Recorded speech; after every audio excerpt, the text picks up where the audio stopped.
Tell them you love them. You're welcome. We love you. Say love you. Your candy. Oh yeah, shoot, that's in here. I don't want to be in it. Get lower.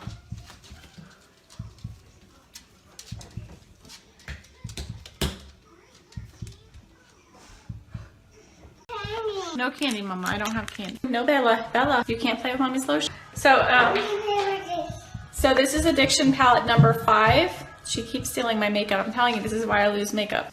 She just grabbed my lipstick. I'm wearing my LuLaRoe today.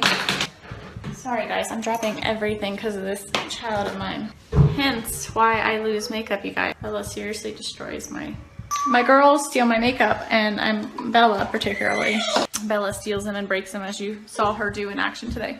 But here's my Christmas leggings. Can you see them? I haven't been able to get a picture of them yet because Bella doesn't take good full shot pictures yet. Grinch over here. Bella. We have the Grinch over here. We have the Grinch. We have the Grinch here.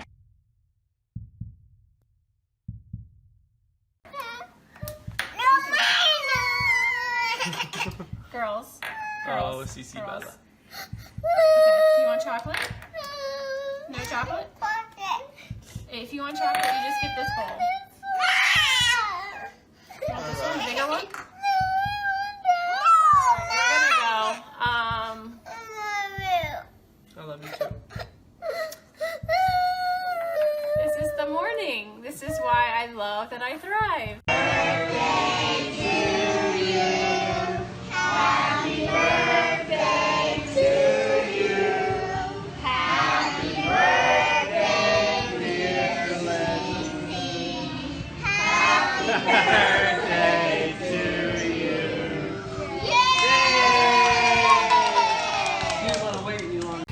I just want them back. I just want them to come back. And if they're not safe right now, that's what's tearing me apart. Because if they are safe, they're coming back. But if they're not, this has got to stop. Like, somebody has to come forward.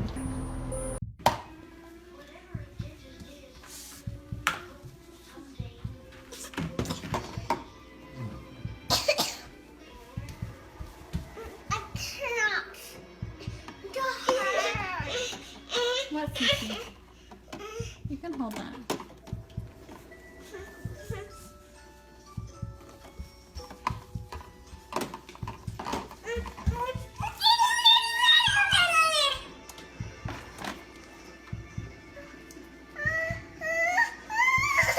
If this stillness holds you, a quiet gesture helps sustain these long-form investigations.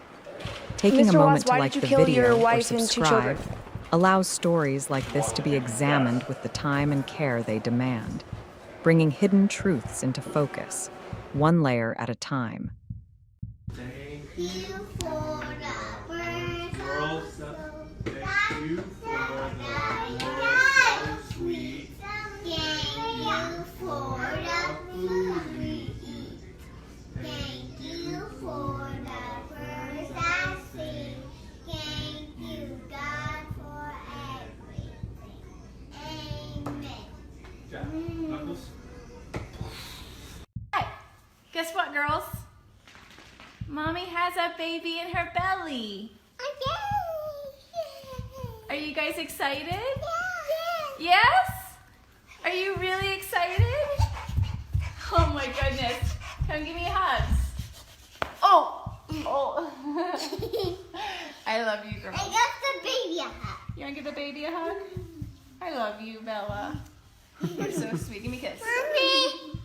Mommy. Yes, baby. The past 3 months I barely slept because I've been going through a lot of different emotions because I did not see this coming. You went from being my brother, my sister's protector, one of the most loved people in my family, to someone I will spend the rest of my life trying to understand.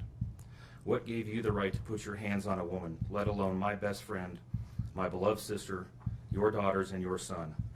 Why weren't they enough for you? In the blink of an eye, you took away my whole world, the people that mattered to me the most. Everything in my life I loved, your children. They trusted you. They loved you. They looked up to you because you promised to keep them safe. Instead, you turned on your family. My blood is boiling as I write these last words because they are the last you will ever hear from me. I can't even think of the right words to describe the betrayal and the hate I feel. And to be honest, you aren't even worth the time and effort it takes to put my pen to this paper. There isn't a day that goes by that I don't cry for my family. They were my whole world. All I do is ask myself why. Why would you do this? You don't deserve to be called a man. What kind of person slaughters the people that love them the most? Did you really think you would get away with this? Did you really think that this was your best option, to throw away your family like they were garbage? They deserve better, and you know it. I hope you spend the rest of your life staring at the ceiling every night, being haunted by what you've done. None of us deserved this. Hearing my mother and father cry themselves to sleep in this hotel room causes me anguish that is beyond words. I can't describe how this feels, how badly my heart is breaking for my poor parents. We trusted you. You have taken away my family from this earth, but you can never take them from my heart. You took away my privilege of being an uncle to the most precious little girls I've ever known. I will never hear the words Uncle Frankie again, but you will never be called Dad again either. You'll never be able to put your hands on another woman, let alone my best friend, my beloved sister, and your son. I just can't comprehend how they weren't enough for you. Shanann, Bella, and Cece loved you more than anyone. You were their hero. How could you destroy the people who loved them the most? I pray that you never have a moment's peace or a good night's rest in the cage you'll spend every day of your life in. A cage you are privileged to live in because my family isn't evil like you. We begged the district attorney to spare your life because despite everything, we believe that no one has the right to take the life of another, even someone like you. I feel sorry for your family. I know the pain that they must feel knowing that they can't hug you, because that's how my mother, father, and I feel every time we cry for our family. Nothing hurts more than watching or hearing my family weep for their loved ones. I just wish that I could tell that you would tell the truth, but I know that that is asking for more than you are capable of. I stayed up all night writing this statement. I don't sleep because of you. My life will never be the same because of you, but at least my conscience is clear. I get to live free, but I can't say the same for you. I haven't slept in 2 days because I've been anxiously waiting for this moment, the moment I get to tell you how I feel, how this has affected my family and I. My family and I can finally grieve after today. If anything, we will come out of this stronger today than we were before, and we will continue to pray for your family. Sincerely, Frankie Rusick. Thank you.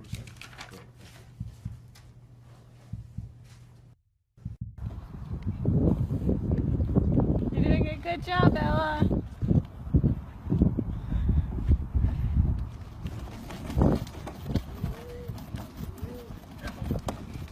Careful. Hello.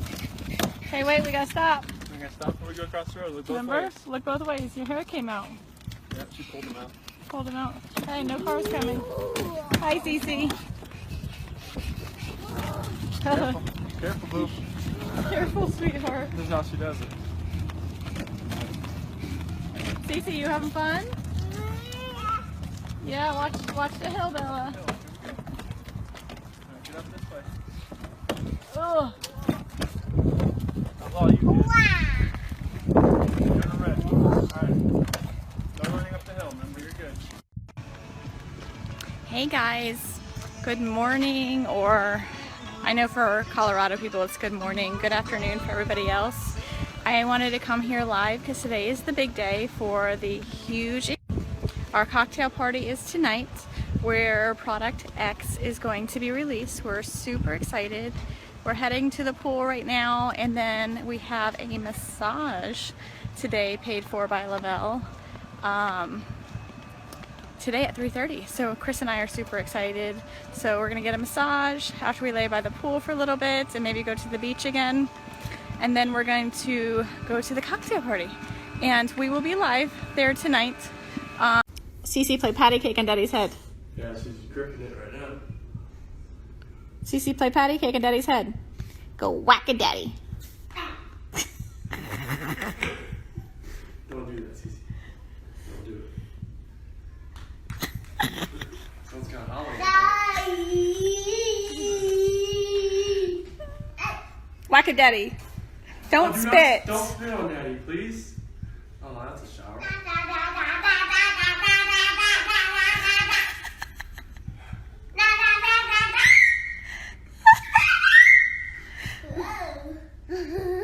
Careful, Bella, don't fall, okay? Whack it, Daddy. Whack it, Daddy. One more time, Daddy. Whack it, Daddy. Whack.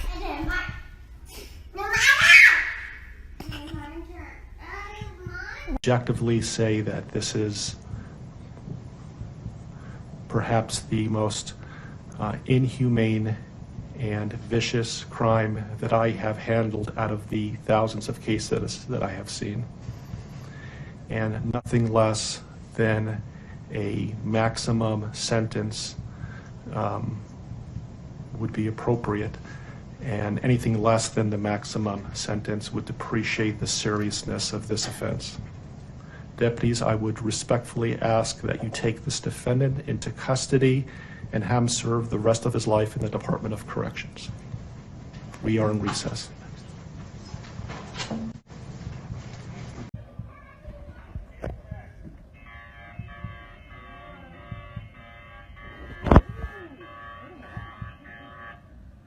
Can't run.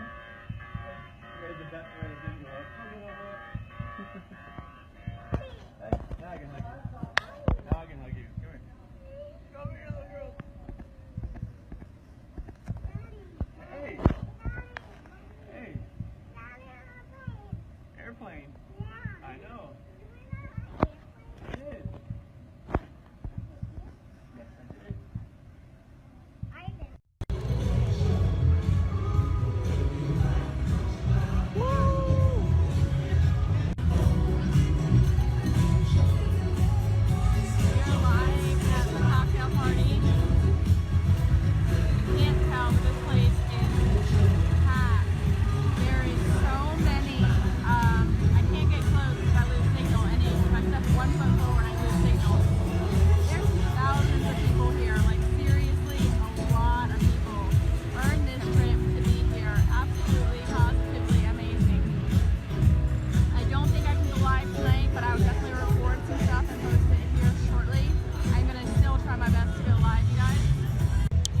Everyone needs to deserve this.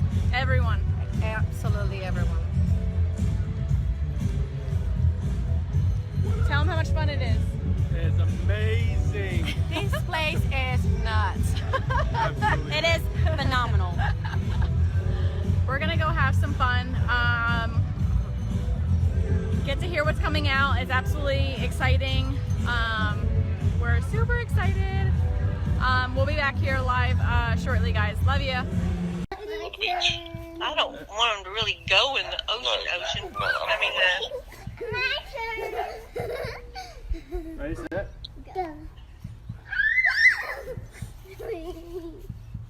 Ready, set.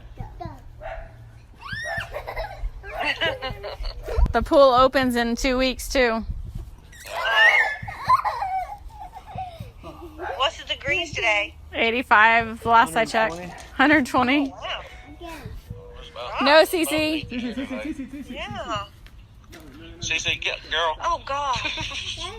Oh my gosh, are you kidding? She can climb that fence.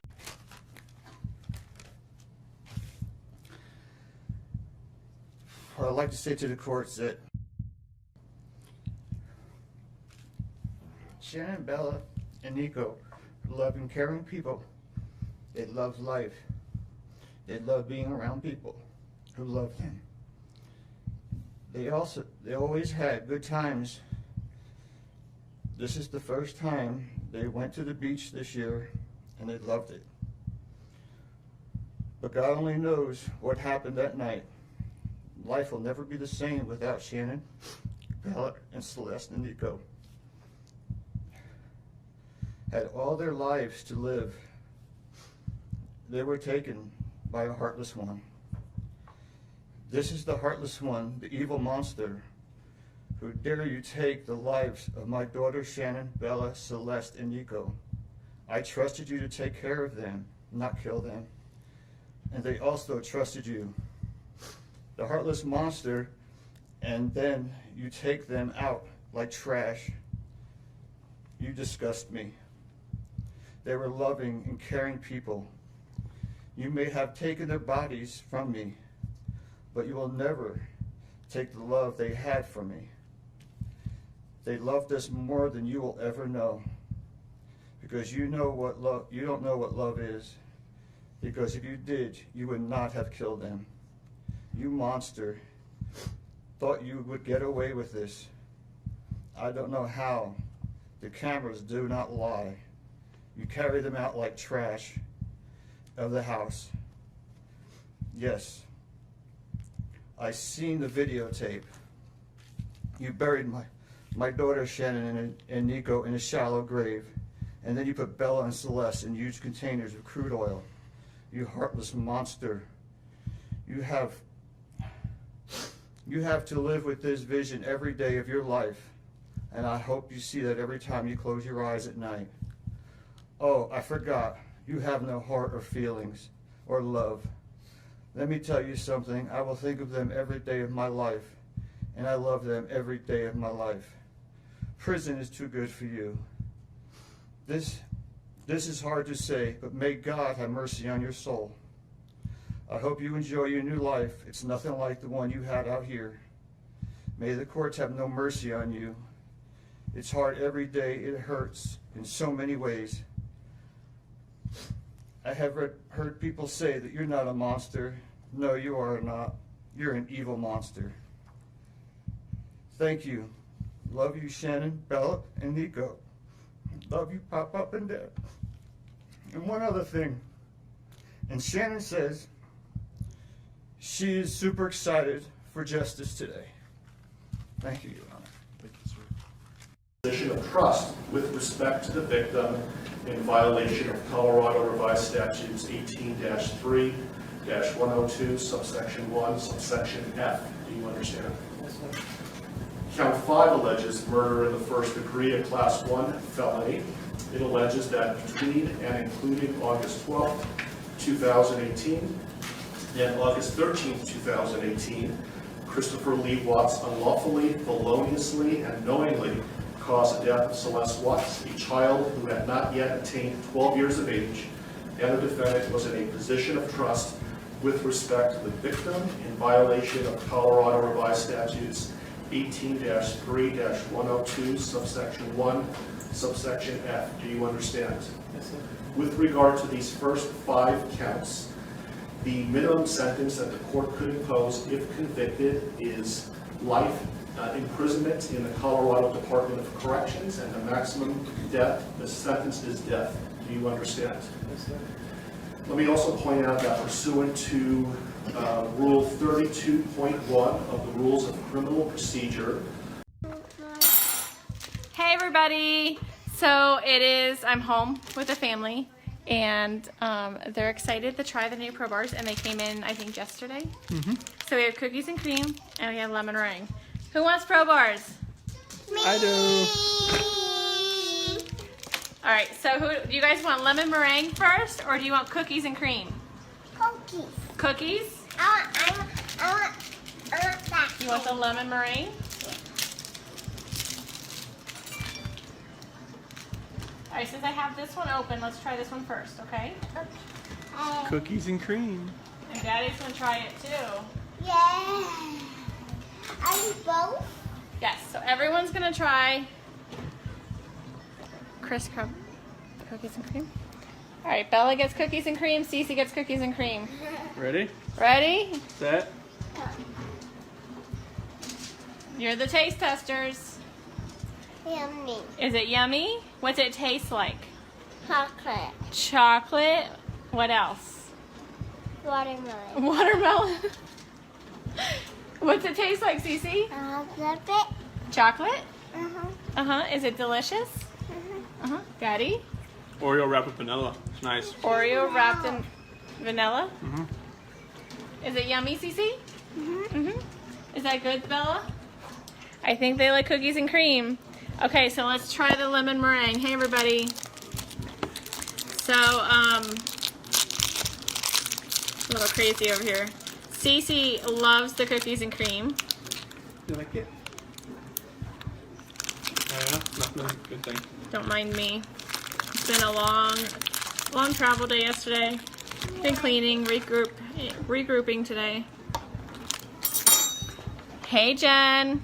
Okay, so Chris, this is the lemon meringue. Nope, that's Daddy's. Here's yours. Wait, don't take. Wait. Here, Bella. Okay, this one's lemon meringue. It's like the pie, but better because I don't like the pie. Ready, set, go. Ready? Hey, Jessica. That's so good. How's that taste, Cece? Good. Good? Yeah? Do you like that one better? Me too. I like it. What's it taste like? You like lemon meringue pie? Straight out the box. Bella, what's it taste like? I don't like it. You don't like that one? Bella doesn't like that one. That's okay. Okay. You like the birthday cake, right? And the cookies and cream? Yep. Dieter, do you want some? Yeah, Dieter wants some.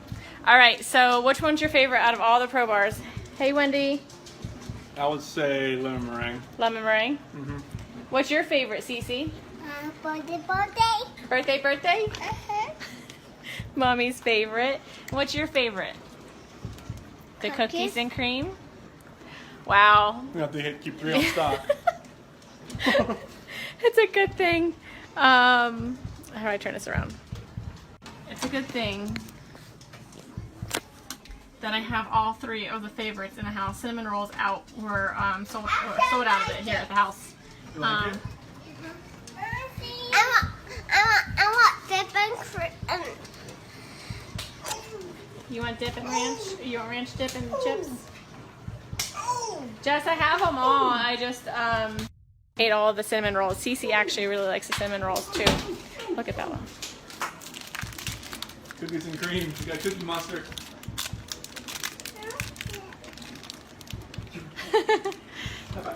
I'm guessing you like it, kiddo. You like it? You want the lemon meringue, Cece? No, she didn't like that one. I don't like that. Daddy will finish it. Yep. All right, you guys. So that's our family. Making sure I didn't miss anything. Hey, everybody. So we're a mixed family. Apparently, birthday cake is a winner for me and Cece. Bella loves the cookies and cream, and Chris is lemon meringue. Surprisingly, because he's a cookies and cream guy. Yeah. So super excited. I love it that it's a healthy snack and Cece can eat it because she has a tree nut allergy, and none of our products are made in a facility that handles nuts at all. So Cece can have them. There's 0 nuts in them, and it's the only go-to bar. We can't do processed bars. We can't do anything like that because Cece can't have any of it because it's all processed in a plant where there's tree nuts or nuts. So it's really nice that she can have it. It's a quick snack for mommy. It's always in my bag, and I can just give it to her. And I heard you, baby. I heard you. She wants ranch and dip. She's my child. Thanks, Kat. So it's really nice. It's convenient for me as a mom that I can just carry them in my purse and always have something for her. So super excited. The Pro Bars are amazing. They're a great snack, low carbs, low sugar, 2 grams of sugar in all of them, I think. But yeah, 2 grams of sugar and 20 grams of protein. So they're really good for you. So you guys have a great night. Love you. And we're going to be, Cece and I are fighting over birthday cake. So, all right. Say bye. Bye. See ya. All right. Bye, guys. I know God will put the evil people where they need to be. I also want to take the time to thank the town of Frederick, Greeley, FBI, the DA's office, the CBI, for exceptional work. We thank Nicole Atkinson, Shannon's neighbor Nathan, and his family. To me, they're our heroes. They really are. God bless. God makes no mistakes on who he puts in your life. Marriage is about love, trust, and friendship and unity. We marry for sickness and health, to death do us part. Our daughter Shannon loved you with all of her heart. Your children loved you to the moon and back. Shannon's family was her world. Shannon put a crown on your head. But unfortunately, the day that you took their life, God removed that crown. We loved you like a son. We trusted you. Your faithful wife trusted you. Your children adored you. and they also trusted you. Your daughter Bella Marie sang a song proudly. I don't know if you got to see it, but it was Daddy, You're My Hero. I have no idea who gave you the right to take their lives.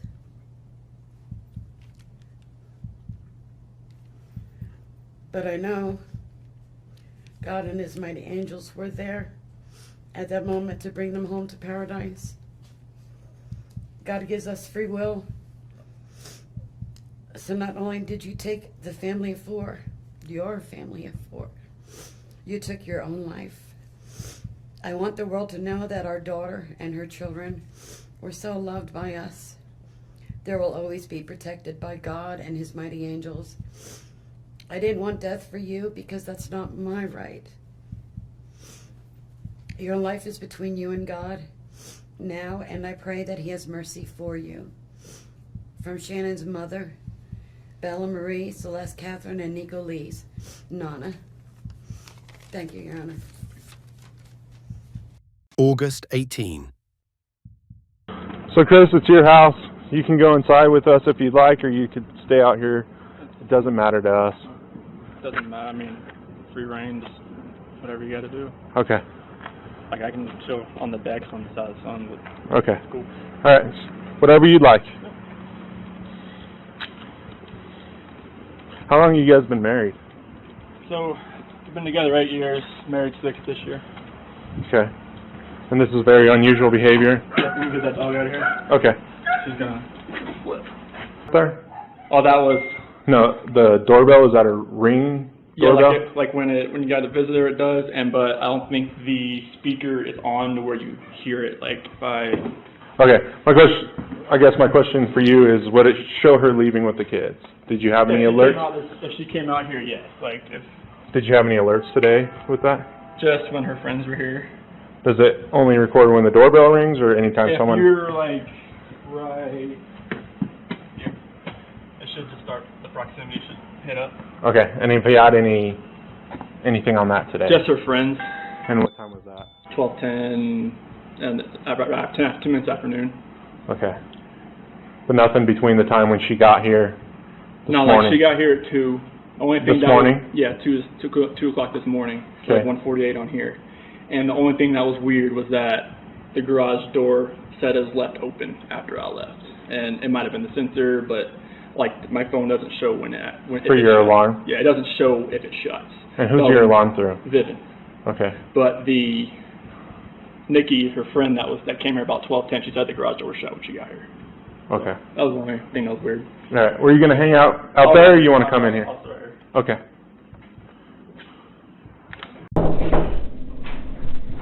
Right here is good. Okay. All right. I'll be right back, all right? I'm just going to get Tammy so she can introduce herself, all right? Okay. Be right back.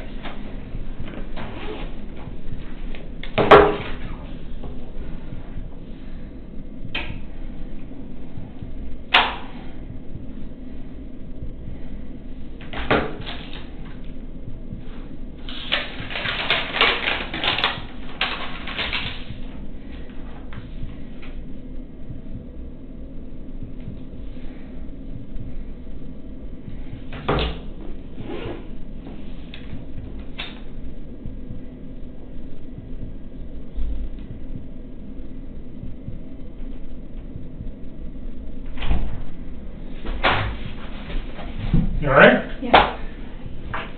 These rooms are recorded. Okay.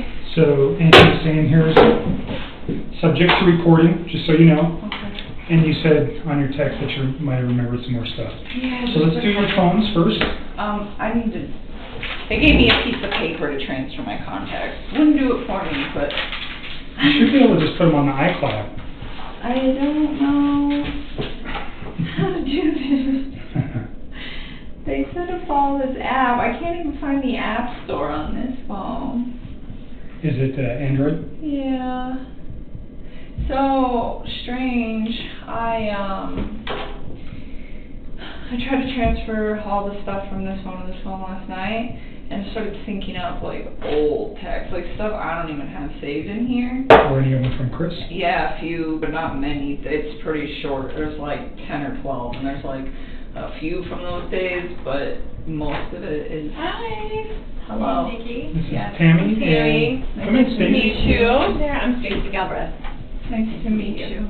How are you doing? All right. Getting through it? Trying. Yeah.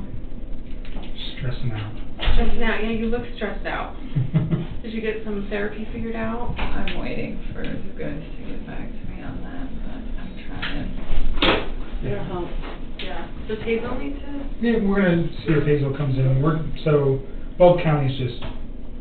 I had to write a letter yesterday for Weld County to approve to pay for her treatment. Oh. And then it's got to go through a board because it's kind of unusual. Yeah. Since she's not an eyewitness. Right. But it sounded like there was not going to be any opposition to it. It's just a process. Yeah. Okay. So when you go through the text messages, Tammy and probably Stacy will be there. Okay. So you guys know each other. Okay. Or if they reach out to you, you know that they're not the media. Yeah. Can you just give me your cards? Yeah. Really? I I'll got grab you one. Okay. I just Thank and now you. with this new phone, it's like I got so many numbers that I'm sure I can So- figure out who they are. But I need to just deal with that. Like if you guys can help me get all of my contacts from this phone to So this phone, I can get a tech guy maybe to help me because I'm bad at it He gave too. me So instructions on this is your old phone? This is the one that I use for communication. This is the one that's going to you guys. Okay. This one's mine This now. is nicer. I know. iPhones suck. I'm I kind know. of relieved to have this back. Okay, so you want to move contacts from there to there. That's all I want to do. Once you guys do that, then you guys can have this phone. I mean, he gave me a way to do it, so I think I need to connect to Wi-Fi, and then I need to download this app, and then I think once I download it, I can sync it up. And I need to just download the app on both phones.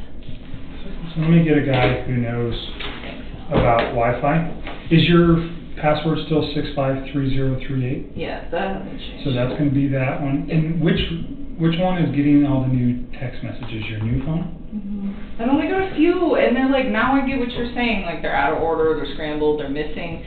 They don't make sense. I got super excited when I saw them because I was like, maybe it'll be all of them, but it's not. So maybe what I'll ask, we have a device that maybe we can download that too. This one too? Sorry. I mean, I don't know if that'll work, but we can try it. Here's Yay. mine. Thank you. First. Thank you.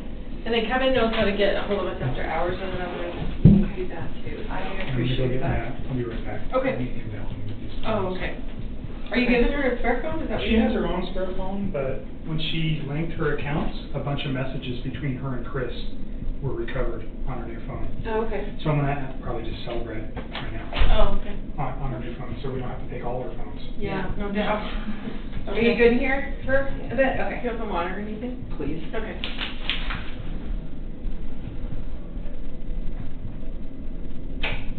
Okay, so App Store.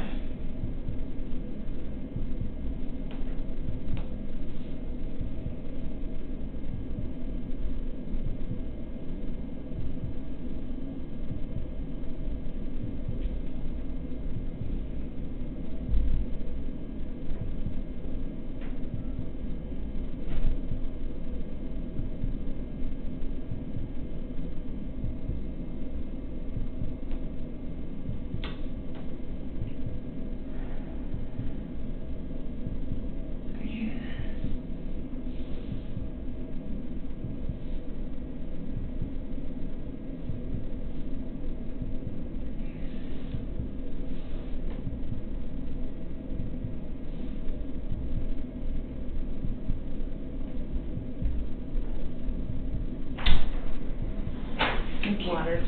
Appreciate Anything that. else? I think I'm Okay, they'll be in here in just a few minutes, okay? Thank you.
I don't know all this shit. It's just so much fucking bullshit.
Tech guy's coming to help us.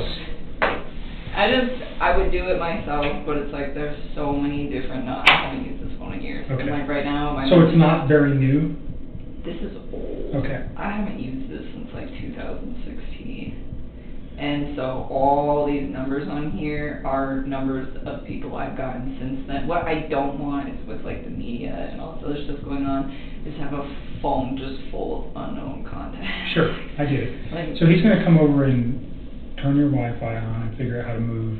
all of that. He knows Okay, I'll just about let him this. do that. I give up. Okay. So your phone this time, do you have any objections to us looking at everything in your phone? Why do you even need that? I'm just curious. Like, why do you need everything as opposed to just stuff So being there? well, because it's easier to get it. And if we're looking at all the material, let's say I take everything off your phone, I can put a date in, like let's say August 10th through the 15th, because those are critical days. But other conversations between you and Chris, or other text messages between you and Chris from June or July, then it makes it harder for me to find all those. Do you understand what I mean? It's easier for them to just take everything. I don't know. Are they? Yeah. I mean, except for when I first met him and it was his APC thing. Okay. And then what about your phone log? It's always his 910 number? All the time. Right. Like it's always that one, or originally was his. We talked about your GPS locating, like knowing where your phone is at certain times. I mean, you guys can have all that. I just was like, oh my god, I have so many texts on here between me and all my friends. I'm like, do they really want all this stuff? Well, is there anything in those texts that you'd be concerned with? Not really. So Well, not really, or yes or no? No, I mean, like, the other day, my dad and I decided to do some damage control because a lot of people were like, hey, Amy's calling me, I don't know what to say, and I just told them all, like, I didn't say anything. I pretty much just said, if mediators contact you, tell them no comment. It's like, please be nice to them. Like, you do not need to talk to them. It was like, I'm safe, I'm not in trouble, I've been breaking laws, and I was just like, just send your love and support, and that was all I said to people. So did that prompt all the phone calls of people going, No, are you okay? They were prompting me. Right. That is why I did that, because I didn't even want to like say that, but I was getting all sorts of texts from people that were like, media's trying to contact me, I don't know what to do. I didn't tell them that I was a witness, I didn't tell them anything about that. It was just like, just say no comment, I need you to do this. Okay. And then a couple of my like super, super close friends, I asked them if they would be courteous enough to take all the pictures that we had of each other off Facebook and social media, and they said yes, and that was like a couple of really close friends. Is there any text messages between you and friends that reference anything that would be concerning regarding this case? No. Like talking about Chris? I think you've told me that you've never even really talked with my friends about him. No, and like my friend's dad died last night, like yesterday. I'm not worried about that. No, I know, but she started like, oh my god, she was really drunk last night. She started like freaking out. She's like, I don't know what's going on in your life. She's like, I don't know if it pertains to this case. And she like just sent me like a screenshot of a news article of that case, and she was just like, she's like, what about conversations? I didn't mention that it had anything to do with that. She's like, I don't know if that's what it is. He works in Anadarko. She's like, I really don't give a shit. She's like, I just really need you to be here with me and my dad and this and this and this. And she was just kind of upset because I had asked her to please say no comments in the media, and it happened to be like right when her dad died, and I think she was feeling a little like, yeah, but I mean, you guys can read this. There's nothing in there of me actually saying anything about it. I just told What's your phone number on that phone? 720. It's the same phone number that's on this one.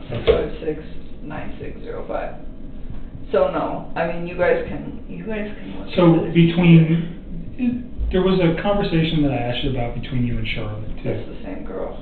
That's the same girl who was freaking out. Yeah. So was there ever a conversation about kids with you and Charlotte, like you? I can't remember the exact context, but you guys were talking. Hanging out with a guy who had kids. Okay. And she has not even like put. All right. So your conversation about him having kids, how did that go? I mean, I don't know. I just told her. Is it still? Did you delete that, or is it still? No. I have no reason to delete anything else on my phone. The only reason I deleted all this stuff with Chris is because he was making me feel really uncomfortable, and I didn't want to see it in my phone anymore. Okay. Yeah, let me scroll all the way back here. I'm going to scroll talk a lot. No, she is like... So let's just, while we're here, because we talked about this before, but we didn't talk about the specific context of what that message said regarding to children. So obviously, in the situation that we're looking at now with the death of 2 children and all the other circumstantial stuff going around in the case, I just want to make sure there was no comments ever made by you regarding, children or dislike of children or love of children, either way. You know what I mean? Yeah, I guess. Let me find it. I think this is where this starts.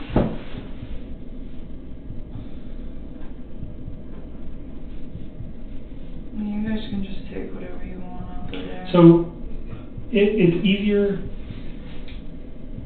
for me to just take everything than it is to single it out. Plus, for the purposes of this case, the less exposure, we already have, initially you drew concern from me when you told me you deleted everything from Chris. I've already told you that. You understand why. There's no question as to why that might cause concern. So if there's anything else that ever comes up, I have it, and then we can just discuss it. Do you understand what I mean? All right.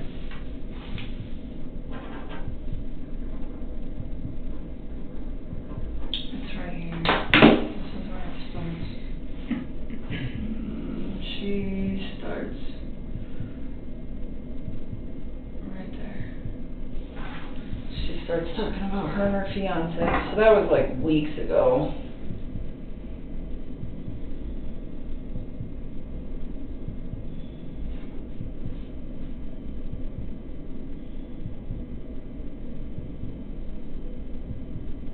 And she hasn't brought it up since really, or like connected the dots, or like said shit. I mean, you guys can look through all those texts.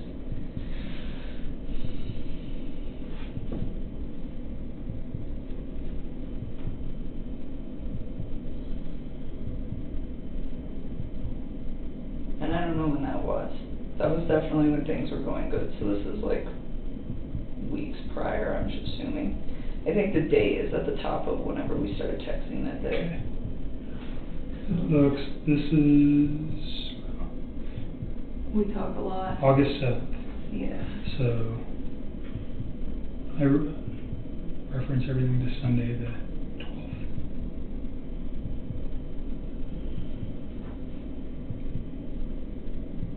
So that's the only conversation like that on there, I believe, on my phone. I don't think there's like anything else. And she even last night, like, still wasn't even, she's so worried about her dad.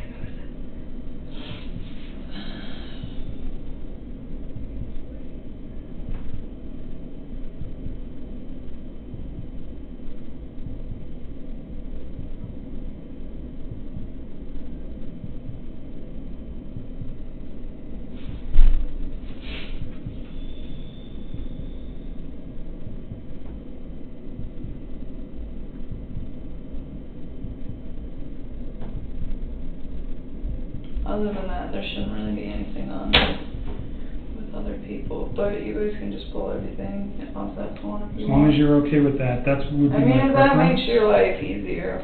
It's not just about making it easier, it's just less.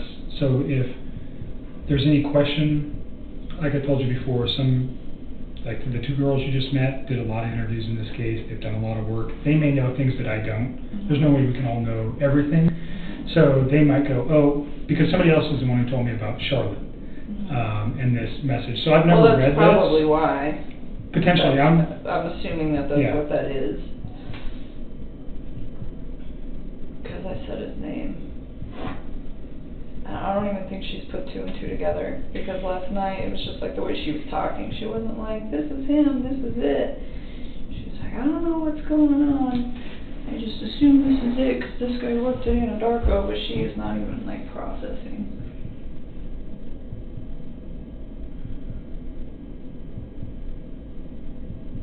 What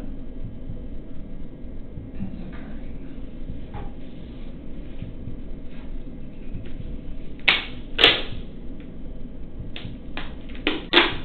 What do you mean by can tell he has a lot to take care of in life?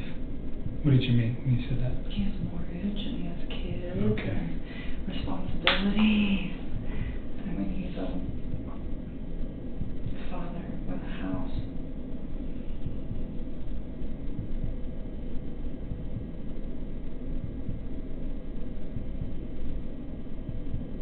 You're even saying in here he's all about his kids.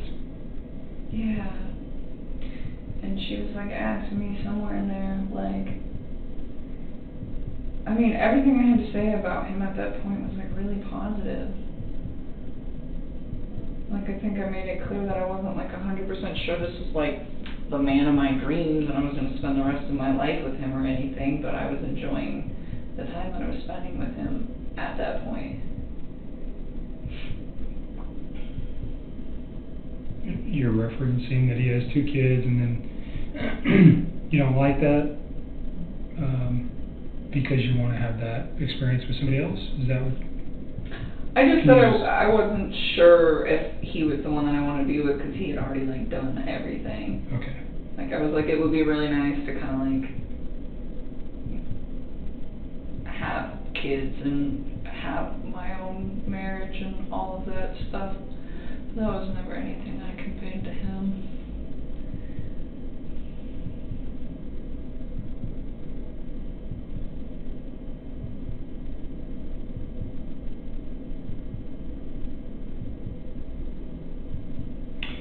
So you said he's handsome, huh? Did you send her a picture? Mm-hmm. And that's not attached here. Is that because Do you think from what you I deleted? think it's from when I deleted all my photos of his stuff.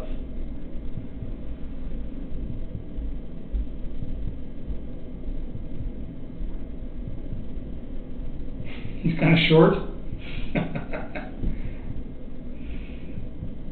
I mean, I talk to her in a way that I wouldn't like talk to him if like my girl, you know what I'm saying? It's I get it. No, I'm just very, teasing you a little bit.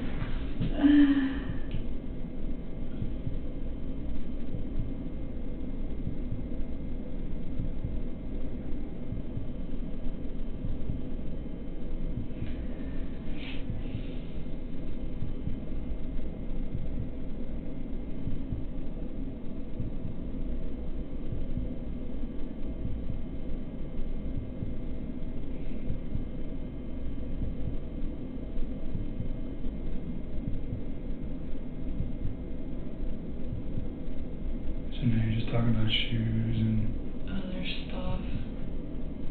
Okay. But then she So brought it up again last night, but she didn't brought like up what?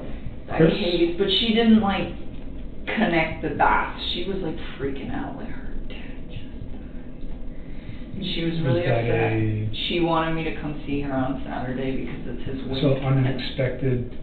Kind of, sort of. He had Parkinson's, so kind of, but not. You know what I'm saying? It was a very drawn out thing. But she's having a really hard time with it. I knew she would, and she's like, can you make the wake on Saturday? And I was like, I'm really hesitant to leave the house, and I didn't tell her that, but I was like, I don't know, I'll try, and I'm gonna go, but I'm not gonna tell her until it's like right before I need to be there. And So what did she reference up? Just is Chris the guy? I'm more interested. No, she in didn't even ask me if she was just like, she's like, I don't know what's going on. She's like, you can just read it. Okay. So you mentioned on your text before you were coming that there was other information that you thought of that was important again? Yeah. More info? You and me get so sidetracked. I'll look at this, will you do that? And then I'll show you where it is. Yeah, There's show me so where it much is. in here. Like, I'll just say. You guys talk a lot. Oh, yeah. She is like right here. So first she sends me this, and she's not even asking me about him. She's saying he looks like her ex. That's when she first brings him up. She doesn't even mention me at that point. I don't even think she realizes it's the same guy. Like, legitimately. I think this girl is so wrapped up in all the stuff that she's got going on right now that I don't think it's even processing. I mean, you can just tell by the way that she, like, talks. See, and she's all upset because I asked her to not talk to the media, and it happened to be the day that her dad died, and I'm sitting here trying to comfort her. Is this your best friend? Yes. This girl is like my whole world. Alright. But you're not talking about children or your relationship with Chris or anything like that? No, the only time I ever mentioned him was like that one day. Okay. And I didn't even remember that I even had like said that to her because I just. What's her phone number? 720-425-7330. So I'm not going to call her, but at some point you might want to talk to her, just so you know. I mean, sooner or later she's going to connect the dots, or you're going to tell her, right, if she's your best friend. I'm not going to tell her. If she figures it out, she figures it out. Okay.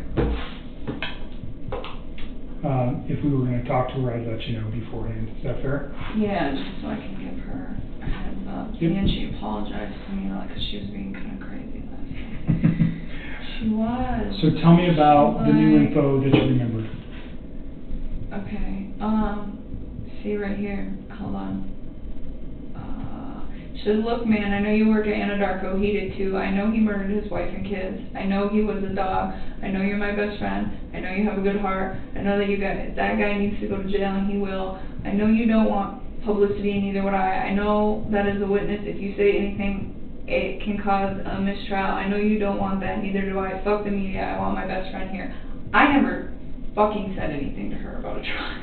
Okay. So, But see, look, she she goes, I don't even care if you flirted with him or more. I know you had nothing to do with what happened, and I don't care if your job is having an open investigation. I'm not going to ask you a single question, but my pops died and you're my best friend. Okay. And I said, please stop talking about that. And she said, what, are you on house arrest? And she just keeps saying, my father died, what the fuck? She was not okay last night, and I was just trying to, like, understandable, mitigate this. And I was like trying to calm her down, and I said, Charlotte, I'm trying so hard to be the best friend I can to you right now. I said, I want to talk to you about that case. I didn't say the case, I said that case, like I wasn't even affiliated with it at all, and you need to respect that. I'm here for you regarding your dad, and you know this. And then she's freaking out and freaking out. You guys never had a conversation except for this past text messages about Chris and his children. No, that was it. Okay. That was it. That's fine. I mean, because he wasn't really something that I, like, super wanted everybody to know about, and I shouldn't have even mentioned it when she brought up what she had, like, going on sexually with her fiance, and it happened, but at that point... You guys are best friends, it's understandable. Yeah, see, and she keeps trying to talk about it. She says, if you're not under investigation by the police, I don't care. Why can't you attend your so-called best friend's father's death? It doesn't make sense to me. And all I told her was stop. And she just like, yeah, and she just is like freaking out. And finally I just told her, you know, getting mad at me isn't going to bring your dad back. And that is when she chilled. Okay. Well, she kind of went on another rant, but it had nothing to do with Chris. And then she apologized to me this morning for being drunk and sad and angry that her dad died. What other new information? Okay, see, we got so much going on, I texted it to myself because I can't predict this. You make sure before you leave you see Hazel. You need to get some help. I know, I've been asking. Oh, so he was talking for a few weeks, like give me a time frame. Okay. So he went to North Carolina. When he came back from North Carolina, I was informed sometime either when he was on the trip or when he was like getting back, but in that area, that they filed for divorce and that they were gonna put the house up and for sale. And he was like, she's the one that called the realtor. Because he told me that he had spoke to her when he was in North Carolina about it, and then the next day, she was the one who called the realtor. When you say Shanann? Yes. And when you say, the time frame they came back from North Carolina, you don't remember the specific dates, but it was like the first or second week of August? Yeah, I think I told you guys when they left. I think he left on Tuesday the 31st of July. I do remember you saying that. And I don't remember when he came home. I really don't. I don't remember if it was like... So is this a phone conversation or is this a text conversation? No, this happened over the phone. And he told me that that was when I had said, hey, when you go to North Carolina, I really think you should try to fix things with your wife. And he kept asking, well, what about us? And I was trying to kind of take a step back and see if he would fix things before attempting to pursue things with me, because I wanted to know that if all of these things he's saying, like, yes, we're getting separated, and yes, you know, all of these things that he's saying are happening, I wanted to know that it was like, you were doing this like you said you were prior to me coming in your life, and it had nothing to do with me, you know. And so for me it was like, I really wanted them to fix it. I would have just like left the situation. So tell me why Shanann calling a realtor and him mentioning that they were going to be divorced. Why do you think it's important?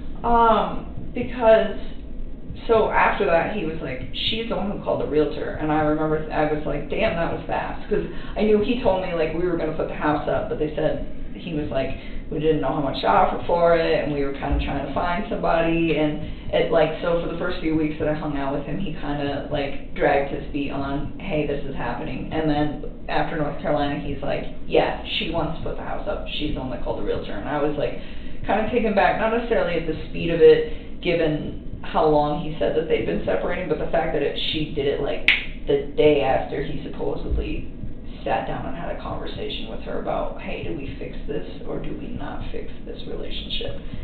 So do you remember how many days she was back in Colorado before leaving? Do you know that? Because I don't remember when they got home. Right. I don't. I'm just trying to get your memory jogged there on that. But so this was, they get home, he had told you in North Carolina that they agreed to, and they're finalized their relationship. Yeah. They get home and she immediately wants to sell the house. Yes. And then, so, I mean, I started thinking, okay, well, I know in Colorado houses sell very fast here. So I was like, what's your plan? You know, and I was like, because you might want to be prepared. And I remember that's when the whole concept came up of, you probably need to start looking for a new place pretty quick. And that was when he was kind of overwhelmed with it. And I told him, I was like, look, like I just moved a few months ago. And I was like, to find a place that was comfortable for me, it was like, it took like a lot of research. And that's when I offered to help. I was like, I'll help you. And he seemed pretty gung-ho about it for like the first week. And he seemed very grateful. And I was putting in work on it. And I was like calling him and kind of letting him know about places. And there really wasn't that many options in Brighton. I found one. I actually texted it to myself before I texted it to him because I still have that in my phone too. Because I found it and it was great, but it was like right at the beginning of my search, and I was like, I don't want to inundate him. So you said a week. You think you worked on that for a week? No, I honestly only probably spent like a few hours over a few days and just trying to like line it up. Just trying to think about how many days she had been back while you were working on that. Do you know what I'm saying? Oh. So you said, did you actually work on it for a week straight? No. Okay. It was just like a couple days after work. I would just like spend a couple hours if I had time, like at the end of my day, or if I didn't go to gym, and just sit down. And I mean, I can give you a date on one that I worked on because I texted that one to myself. This one, I loved this one. When is this? Saturday, August 11th. That's the night you guys went out? Yeah. To the lazy dog. Yes. Or the two lazy dogs. Yes. All right. What else? Yeah. So the reason that this is important is because he, like, up to that point, seemed like he was all about it, you know. And I was respecting him. I wasn't like, oh, you need to get this, you need to get that. I was like, what city do you want to live in? What side of town is she staying in? You know, how close do you want to be to work? How close do you want to be to your kids? I mean, I asked him everything. I just wanted him to have something that was accommodating for his whole family. And he told me that she was probably going to stay in the Frederick area, but he never said for sure. The first time I asked him, he's like, I don't know where she's going to go, but she'll probably stay in this area. And I was like, Chris, if you're going to get an apartment, like, you need to figure that out, because the last thing you want is to be like an hour drive from your kids. It's like, you know, you gotta be close. And so I ended up asking him again like a couple days later, and that was when he was like, I think she's staying in the Frederick area. And I was like, okay. And that's when I was like, started to get details, like where, and if you guys find my text, you'll see it, where I'm asking like, where do you want to live? Like, how close do you want to be to work? Those things, like, you know, do you care what gym you go to? Like, what are you looking for? You know, we talked about this previously. Yeah. So the thing was he was like super gung-ho about it, and then on Saturday, that day, I remember being outside with him when this conversation happened, but I don't know where. I don't know if we were like walking into the restaurant or walking to the car, but I like vaguely remember being outside with him. And I was like, he had told me that he wanted to go look at some places the upcoming week. And we were supposed to go do that on Wednesday. And I was like, I asked him, I was like, what places do you want to go see? And I was like, did you really like that place that I showed you? Because it was just like super convenient for everything. And it had a little playground and it had a pool. Like, it would have been awesome for his kids. And it was cheap. And And so, and it was like close to Frederick, it was like, it was close to the gym, it was close to work, it was close to me, it was close to everything. And it was in Brighton, which is what he wanted. And so, I was like, did you want to go check that place out? And he's like, yeah, I guess. And he like didn't seem sure anymore. And that was the part that I wanted to tell you. I just figured I'd give you all the backstory. Sure. So he's not sure about the particular apartment or about even leaving? So he told me that he looked at it and he told me that he thought it was nice, but he didn't really seem like his interest was that piqued. And I was like, well, did you find anything that you really wanted to look at? And he told me, yeah, that he'd found a few, but nothing that really, really piqued his interest. And I was like, well, you might want to get started. And he's like, well, I found one, and I asked him, I said, which one is it? Because I think I've looked at like every apartment in Brighton, and maybe I'll remember it. And he's like, I don't know, I don't remember the name of it. And he kind of just like disregarded it. And it was kind of strange to me because like the whole week prior, he was like so excited that I was trying to help him because he's busy, I'm busy. So I was like, you look, I'll look, let's see if we can try to narrow it down to like 4 or 5 spots, and then we'll find something that's good for you and your girls. You know, and he seemed like very enthusiastic about it, like during the week when the conversations first really started ramping up about like, you probably got to figure something out because that house is going to sell really fast, you know, or at least be prepared. And so why do you think he was removed or not interested on your Saturday night, wherever you guys were? I don't know. I mean, sometimes like I think about these things and I feel like they're all assumptions, but at that point, like maybe he already knew something that I didn't. I don't know. But it was just a complete mood change where he just didn't even seem that interested. And I was like, okay. And I was like, well, we don't have to do that on Wednesday if you don't want to. And he's like, no, I know I need to get it done. And I was like, all right. Okay. You know, because I wasn't going to like force him to do it. If he doesn't want to do it, don't do it. Just say no, you know. And I was like, and for me, I was like, I was just offering to help because it's like, I know what a tedious task it is trying to find a new place to live. Right. What else? Any other new info? That part where he was just like really unplugged on Saturday, and then there was something else that went with that. Let me just think for a minute. It was I didn't write all this down. I just wrote that part down.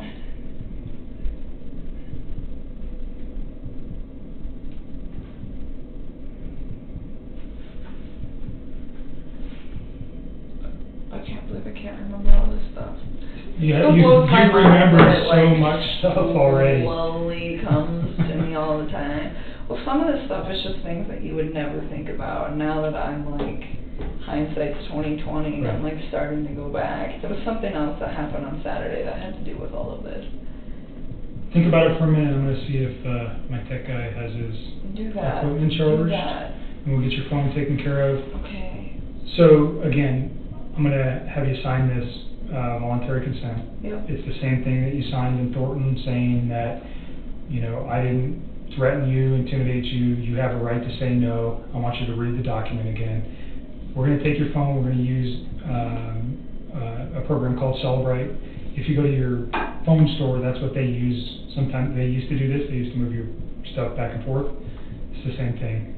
They're going to take that information, and then an examiner who is skilled in looking at cell phone data is going to look at it to try to recover the deleted material that we're after.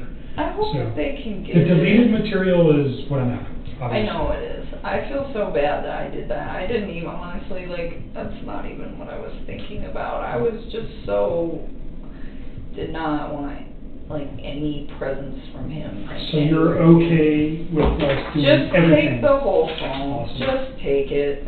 Because I feel like we've been trying to do this. I'm going to put all data on here just for ease, okay?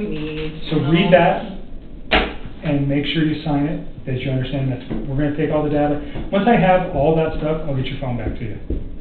Okay? That's okay. I mean, I'm not even going to use it anymore. I'm going to just use this. Okay. I'm going to still get it back to you as soon as we're done. Okay. All right. So next week sometime maybe. Okay. Or the week after or something like, somewhere in that time frame, okay? Okay. All right. Relax for a minute. I'll be back in a sec.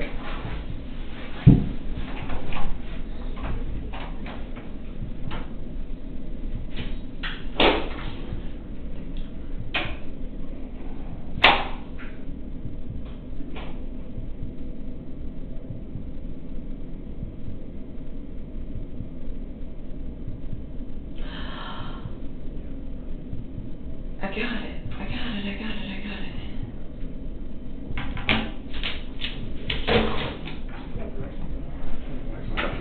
I remembered, by the way.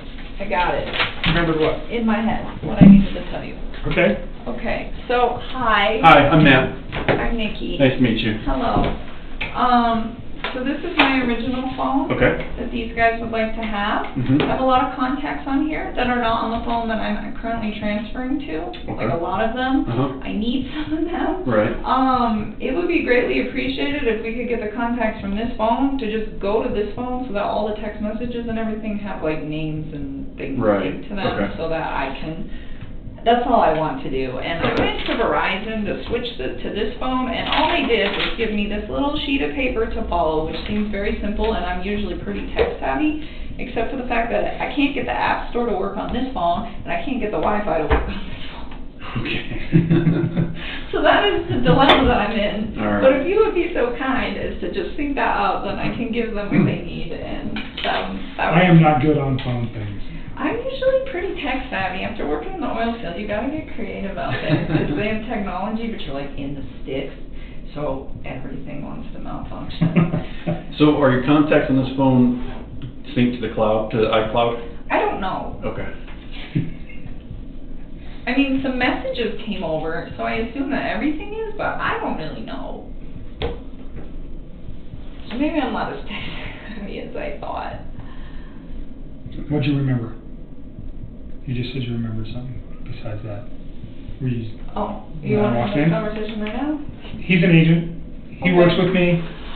He knows about this. I can step out if you feel more comfortable. Oh, no, I mean, what, it's I okay, don't know, if- whatever. You tell me. He had a fire stick. He kept talking about, you know what a fire stick is? No. Okay, you probably do since you're a tech guy. They're like... Okay. Oh, you mean like an Amazon Fire Stick? Yeah. Okay. Okay, so he didn't have it in his possession, but on Who's he Saturday... though, Chris? Yes. So Chris mentioned to me that on Saturday, that same day, that... Oh, because this kind of went hand in hand with the whole, like, apartment talk. Because I was like... Oh, that apartment that he said he found that he was like... I was like, what's it called? And he's like, I don't remember. And I was like, well, how much is it? He's like, it's close to $1,100. And I was really taken back by that because I pay more than that, and I don't really have that nice of a place, and it's not a 2-bedroom. It's a 1. So that part kind of seemed odd to me, but I'd seen a few things online that were kind of cheap, and I was just like, all right. And he's like, I'm just trying to cut costs.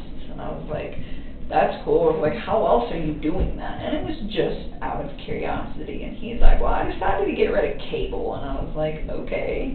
And I was kind of taken back by that too, because he loves sports. Dude, like, lives and breathes football. So I was like, okay. And I was like, that's a good cost to, you know, to cut back on. And he was like, yeah, I think I can still stream sports via a Fire Stick. And I've heard of those things before. I don't really know a lot about them. But he was saying that he had a buddy working on it already for him. Who's the buddy? He didn't say, I didn't ask. Why do you think that's important? That he had all that set up? I don't know. I mean, it made me believe that... Like he was ready to move out? Is that... Oh, I he's get what ready you're to saying. go? Yeah, like he was prepping. It still sounded like he was prepping. I mean, everything he did sounded like he was getting ready for everything to happen. The only thing that I found really peculiar about the whole situation was the fact that he just kind of seemed disconnected about the apartment thing on Saturday, whereas in previous conversations, he was the one who brought it up, and he was the one who seemed really excited about it when I offered to help him do some, like, legwork on trying to find him a spot for him and his girls. Right. I'll be right back. Okay. So I don't know who his friend was. It was just weird, because sometimes it seemed like some of the things he said, he was still really... A lot of things he said made sense. It still to this day makes sense. And then other things that he said don't make sense at all to me anymore. Or like they changed, you know? Heard. Well, you know a lot more now Well, unfortunately, you know a lot more now about terrible things that may have happened that changed the way you're thinking about what he said, too. So, making you think differently about those kind of, that verbiage. Right?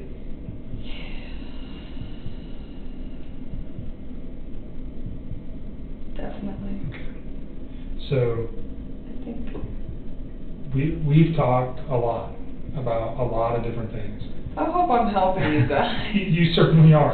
I hope so, because I don't like having this stuff on the top of my head. It's so hard, and so many days I can tell that my mind is trying to, like, block it all out right now, and I think it's almost like a subliminal, like, coping mechanism, and I'm trying not to. I'm trying to, like, think about it so that I can help you guys, and that's why So why don't you give yourself a break for a day or two and just live a normal life.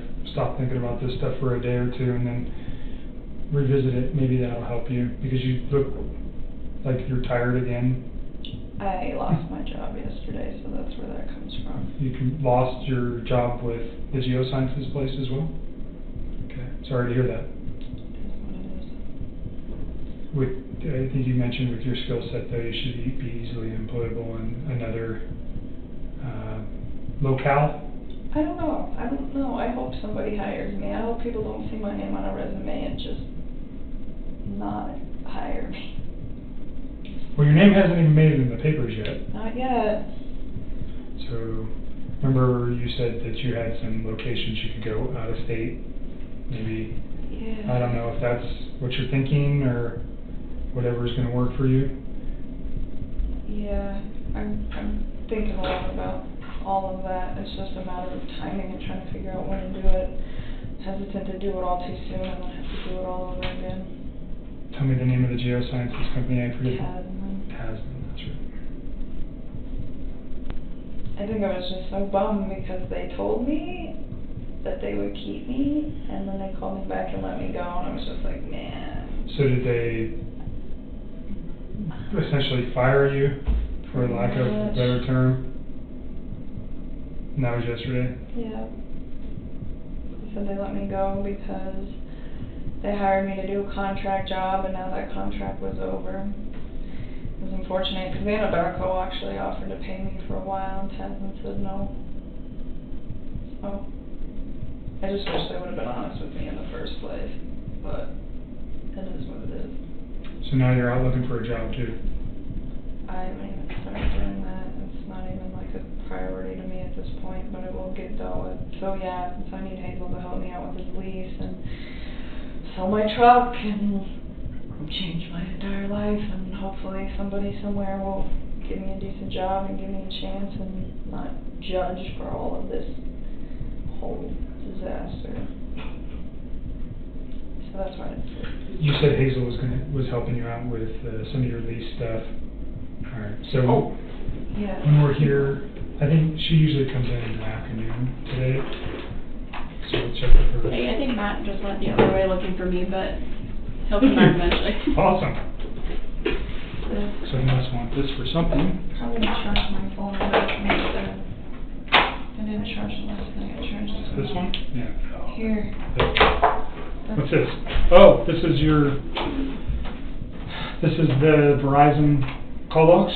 To the 13th. From what date to what date? You want this one back? It's a month. Sorry. No, you're good. I don't know. It's a month, so it's probably whatever 30 days was, probably July 14th, I'd assume, till August 13th. You'll see it. When you open it up, you'll see it. But it's a month. So my billing... Can I just take this real quick and move it off your thumb drive, and I'll give you your thumb drive? You can do whatever you want. Okay. That's yours. You don't need this back?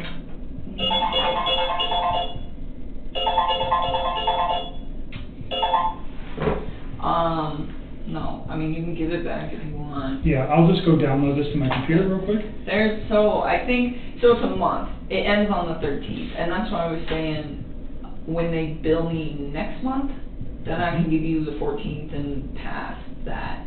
And I could have given you the 14th now, but because they haven't billed me for it, like this isn't a nice PDF, but the unbilled one is like in this janky Excel format, and you could like manipulate the data. You could, I don't So want to give what it. is on here specifically? PDF of your complete phone bill for your cell phone? That ends on August 13th. Everything after that, you I'm gonna guys go are put this on my phone, or Okay, put it on my and computer. my lease agreement is on there, and I told Hazel that you had it. Okay, So I'll share it that with to her. because she needs that. Yep, I And will. then there's also like a computer record of me talking to the Verizon wireless people, asking them if they can restore my text and what they had to say about it, just so that you guys know that I did the due diligence to attempt to do Sure, that. got it. So those are the 3 things that are on there. So the messages that synced up when you started are on this phone, right? Mm-hmm. So when she started it, this phone's like 2 years old. Okay. But when she turned it on, a bunch of deleted messages from Chris that were on that Uh-huh. phone synced up with that phone. Okay. So that's the one I want to try to rip. Okay, so we're going to download this Yeah, phone, but this we want one's to get coming the as evidence. context Yep. on Exactly. here. So Okay. this one's going to be coming with us as evidence. That one will just rip, so she has a phone. Okay. I need you to log into Google. I'm just trying to figure this out. I don't know. Oh, okay. That might be an issue. I know. I mean, if you guys really can't do it, I'm just trying to Well, go through and figure out who is. there's another way we can do it, or we can try. Man, I'm usually really good about passwords, but this one,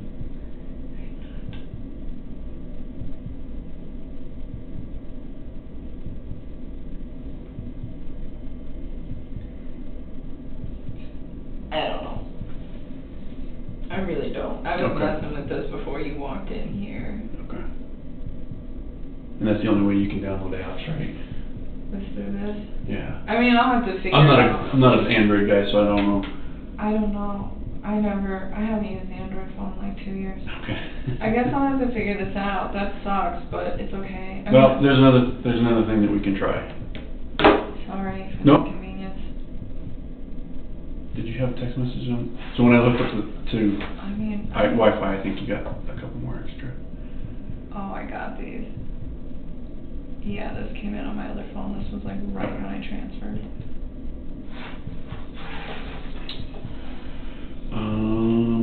So I think your contacts should be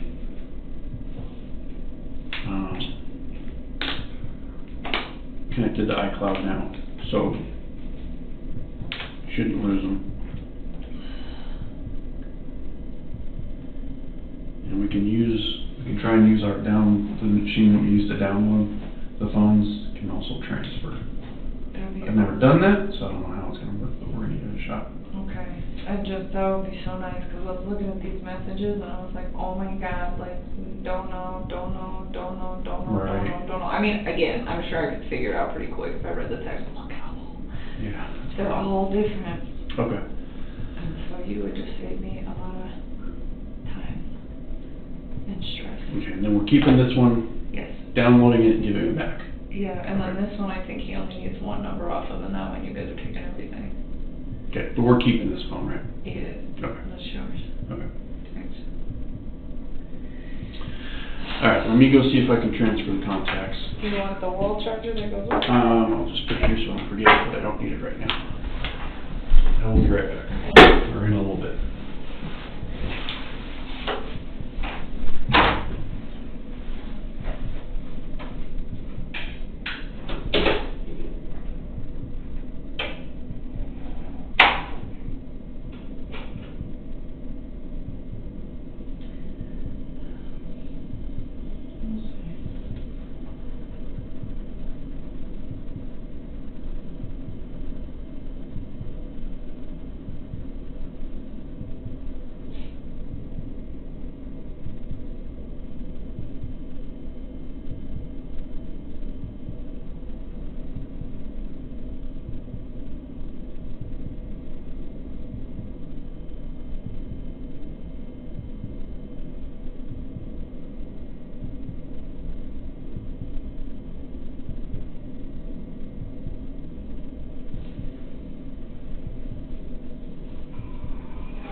you doing? I'm alright. I like your little blouse. It's adorable. Thank you.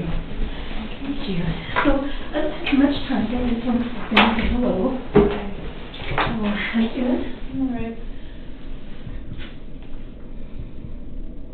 I don't believe you. I'm gonna step out. Okay. I have that now. I have the lease. I'll give it to Hazel. Okay. Did he get your phones taken care of? I don't know, he took them both. He All right. said he was gonna try. I'll step out for a few minutes. Okay. Give you guys a few seconds. All right. If you remember anything else, we'll talk before you leave. All right. Hazel said she knew that you had been fired, so maybe get some advice on that too, about potentially leaving here and starting anew somewhere else. Probably is a good thing. All right. I'll be back in a few. Okay, thank you. So, I know Anadarko fired the other company as well. Yeah, well, Anadarko just terminated my contract. I mean, I don't blame them. That's just not a good place to be. Yeah. But they were concerned, and they offered to pay for like a few weeks. Well, that is pretty generous. It was very generous, and Tasman cut it off. They're just like, we don't want to bill a contractor if you're not actually working. Like, I respect that. You know, I don't know. I think it's kind of disappointing because they told me, you know, I informed them of the situation, and then they contacted me like a day later, and they said, oh, you're good, don't worry about it. And then they contacted me the day after and pretty much just let me go. And it's like, just be honest. So will they be giving you another job or another appointment? They would have had to have. And I kind of had a solution for that situation too, but they didn't seem like they were all about it.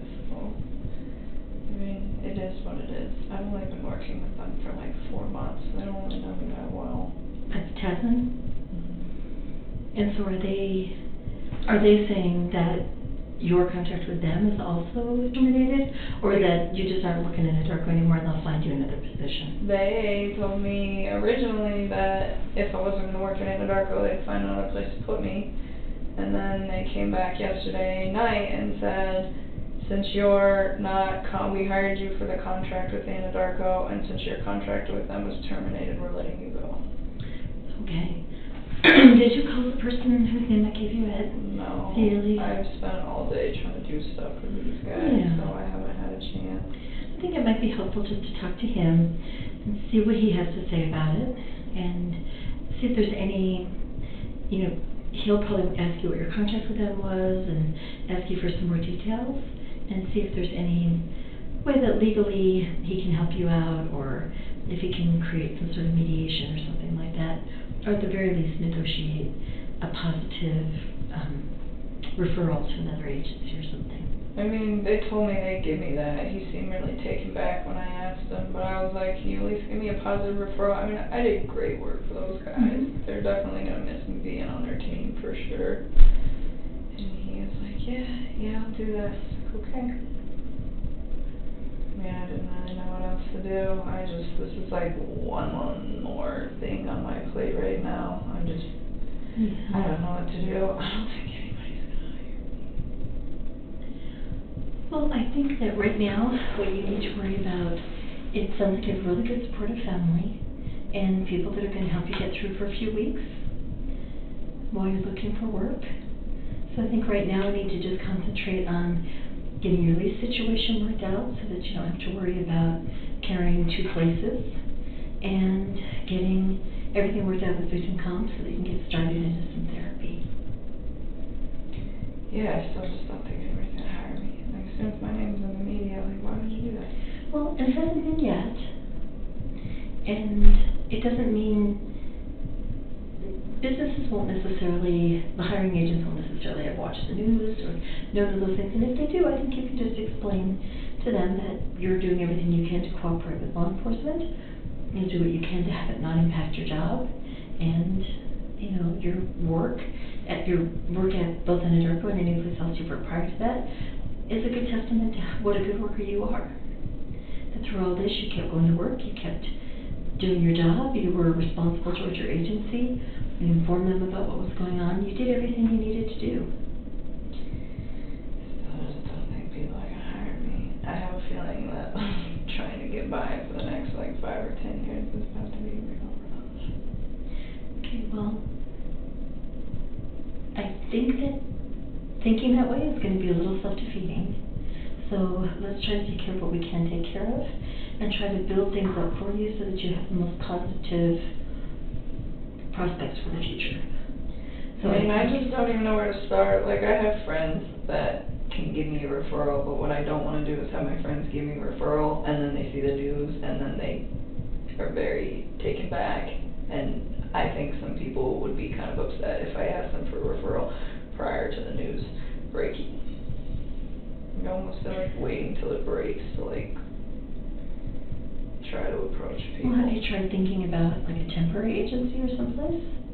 You know, like Kelly Girls. I mean, I know they don't pay well, but something like that. I know it's probably well below your skill level. I don't know. I'll probably go back to the oil field at some point. Most of those people are a bunch of societal outcasts, so it might work. Were you happy there? Huh? Were you happy when you worked there? Sometimes. Yeah? Sometimes not, but... So it wouldn't be torture to go back to that? No, that's all I know.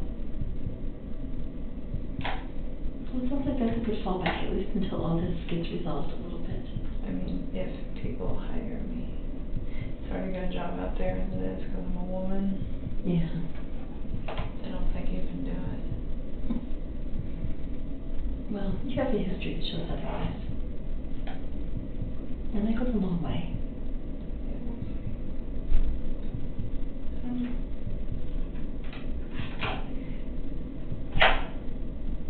So I understand that Agent Quebec has a copy of your lease. So I'll talk with your landlord and see where we can get as far as getting you out of that. And then I have a list of referrals for you for therapists. Thank you. Did they approve it?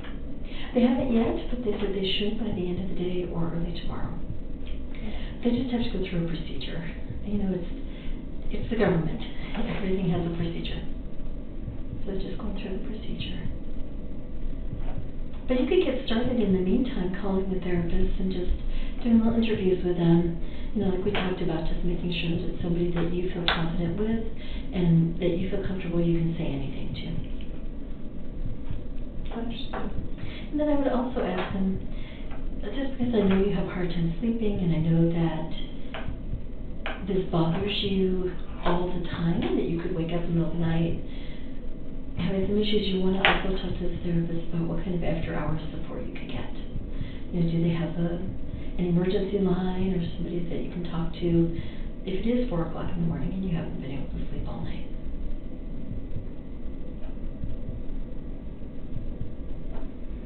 And if you need some help making those phone calls, Bobby Joe and I can help you.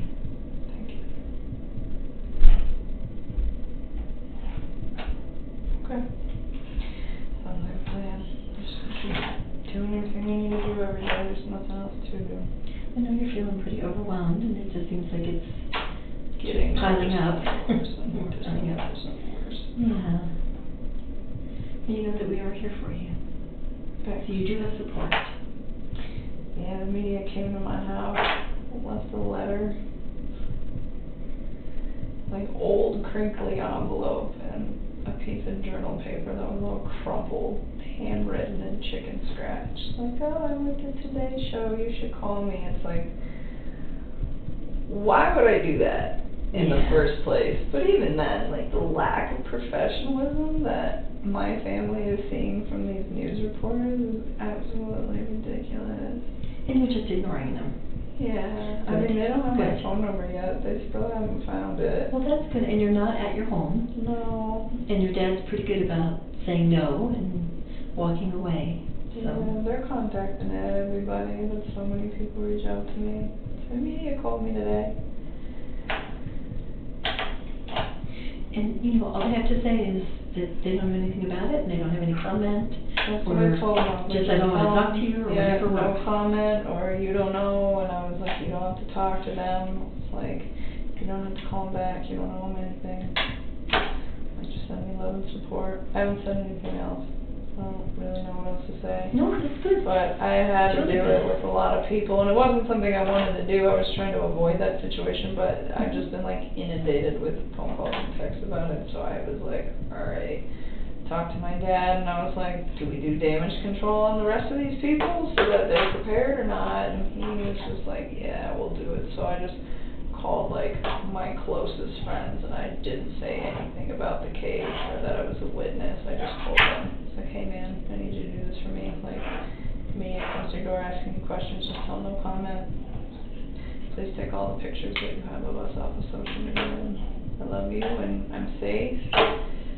And I didn't break any laws. Oh, that's good. Well, because they start freaking out, like, what did you do? And I'm like, no, it's okay. You just help me, please. So, I mean, so far, well, when we talked about that, how you believe that your friends and your family would, at least for a while, be supportive, not knowing anything, just knowing that you needed their love and support. I mean, it's been 4 days that they've been searching for me, and they haven't found me yet.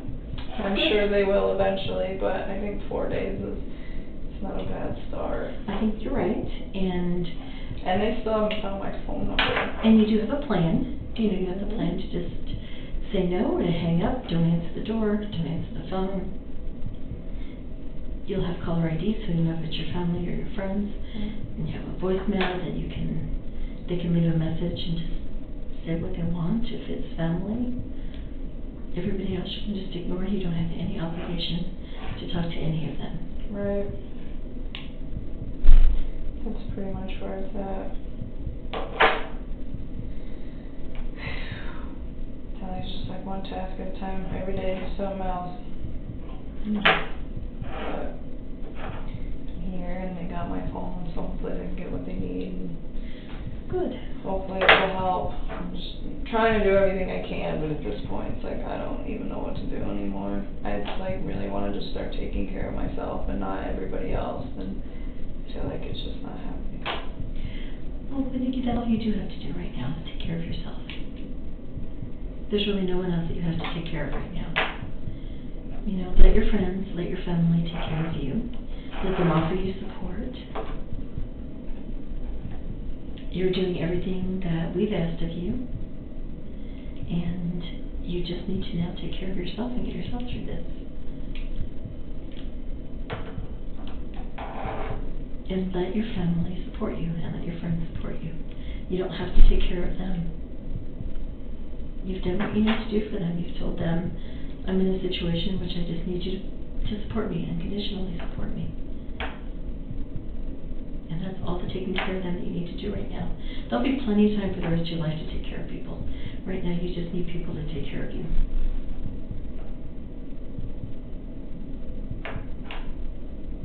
That'd be nice.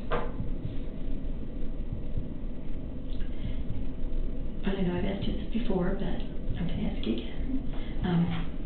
Are you still feeling like you're not thinking at all about suicide or hurting yourself? No, I'm not thinking about any of that. Okay, good. And you promise me you'll let us know if you start thinking that way? I text you guys in the middle of the night every time I'm stressing out. Okay, so you will. Okay. Okay, because we want to be here to help you. We don't want this to turn into another tragedy for you. Understood.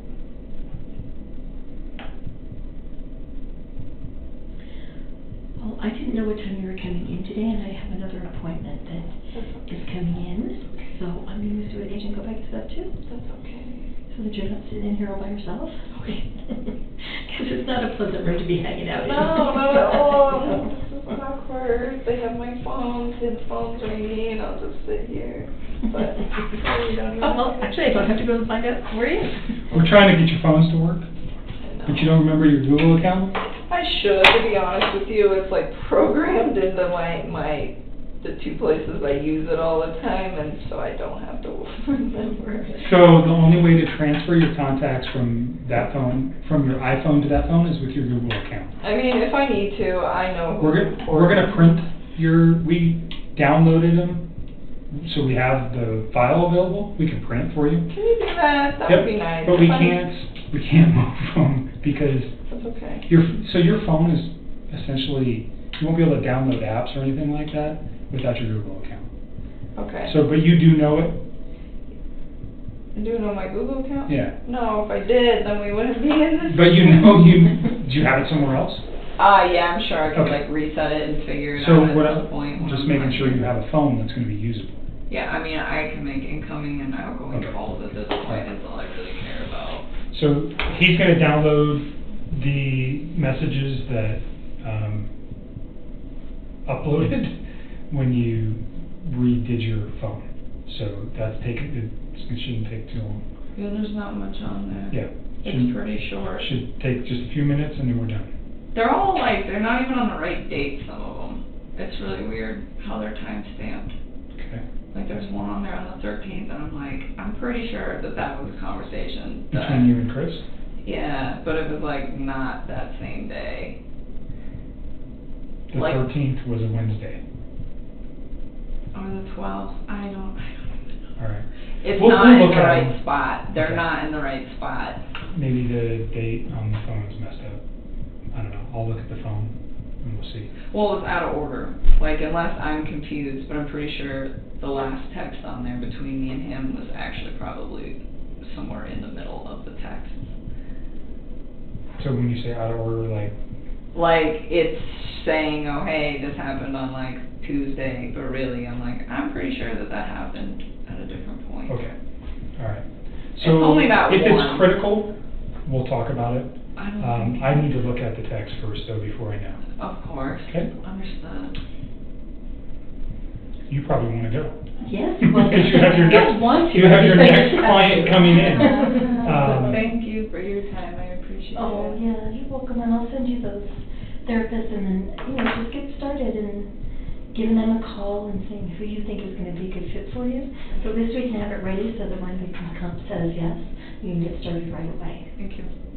And if you need any help making those calls, you start making them and realize you just can't do it on your own. Just call me, either Bob, Joe, or I can just call with you and be there with you while you make those calls. Thanks. Okay. And if you want to, try to give the guy from CDLA a call and talk with him. I will definitely call him. That is on my priority list at this point. I just not on the top of it. Yeah, no, I understand that. I understand. And I'm sure he'll say it depends on what your contract said. So if you have your contract with them where your dad can get to it, because it's probably at your house, if you can have it where your dad can get to it or something to get for you to send to him, that'd probably be really helpful. I have it. It's all remote. It's all electronic. Oh, okay, good. Everything. I don't have to go back to the house at all. Okay, good. Good. Okay. Thank you so much, Hazel. And call me or text me anytime, okay? I appreciate it. Okay. Thanks, Tiffany. All right. I'm going to see where he's at. What else? Anything else while we're here that you can think of or want to address or you remember? Sometimes I feel like I remember stuff, but it's like vague, Like I'm like, I don't know. And not everything's important, obviously. Yeah. I know I tried to get you to remember as much as I could because a lot of the stuff that you have told me over the last couple conversations is relative and it's important. And I appreciate you going back and looking at calendars and doing all that stuff. But stop thinking about this for a while. I think we've got everything. I don't think you can remember anything more. We've had a lot of conversations about this case. So just give yourself a break. Go have dinner with one of your friends and nobody knows who you are. Not yet. So even better to make that happen. Whoever you trust in, like Charlotte or whoever your other friends are, go have a normal night and not sit at your house and dwell on this. It might do you wonders, okay? Are they going to post anything if they don't find out anything? Because I'm just surprised they haven't. About what? Yet. About me. I mean, it's been 4 days. You know that they are dying to find out who you are. I know. They haven't even reached my inner circle yet. It's been 4 days. You got good friends. Yes, I do. So be thankful for that. And we've had this conversation. Is it, you know, you said you're thinking about going somewhere else? Go. I don't know when I'm gonna do that. And can you guys help me with the name change? Can you like do that? I'm serious, please. So I can't do anything for you. That's a legal process. It's really not that difficult. There's just paperwork that needs to be filled out. I think your best bet would just be to call and maybe ask an attorney to help you with that, or seek advice from, I don't even know who you'd call, honestly, but people change their name all the time when they get married, so it's probably the county clerk, but I think it would have to be at a state level to make a name change, but I don't know specifically how to do that. I don't. Does that like become public? Because that would defeat the purpose. I don't know. I know it can be done, I just don't know how to do it, and I wouldn't even know who to reach out. I mean, I could find out and let you know, but I don't know how to do it. You know, like the witness protection thing is very, very rare. I'm not expecting that. Yes. He's not going anywhere. He's not going to hurt you, all those things. So. No, I'm not expecting that.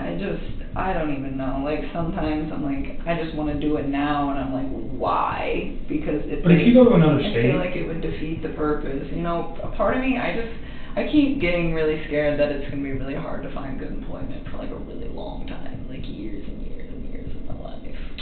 I feel like people aren't going to want to hire me. If you go to another state, this is not headlines in that state. You realize that? I mean, yeah, I do. And if I do a background on you, you're a good employee. It doesn't come up that you dated Chris Watts and you're involved in this case. It doesn't work that way. So I wouldn't worry too much about that. But, I mean, I don't know. I just feel like this is just like one of those things that if it goes to court, it's going to be like huge. Well, I mean, it's national right now, but it's not like,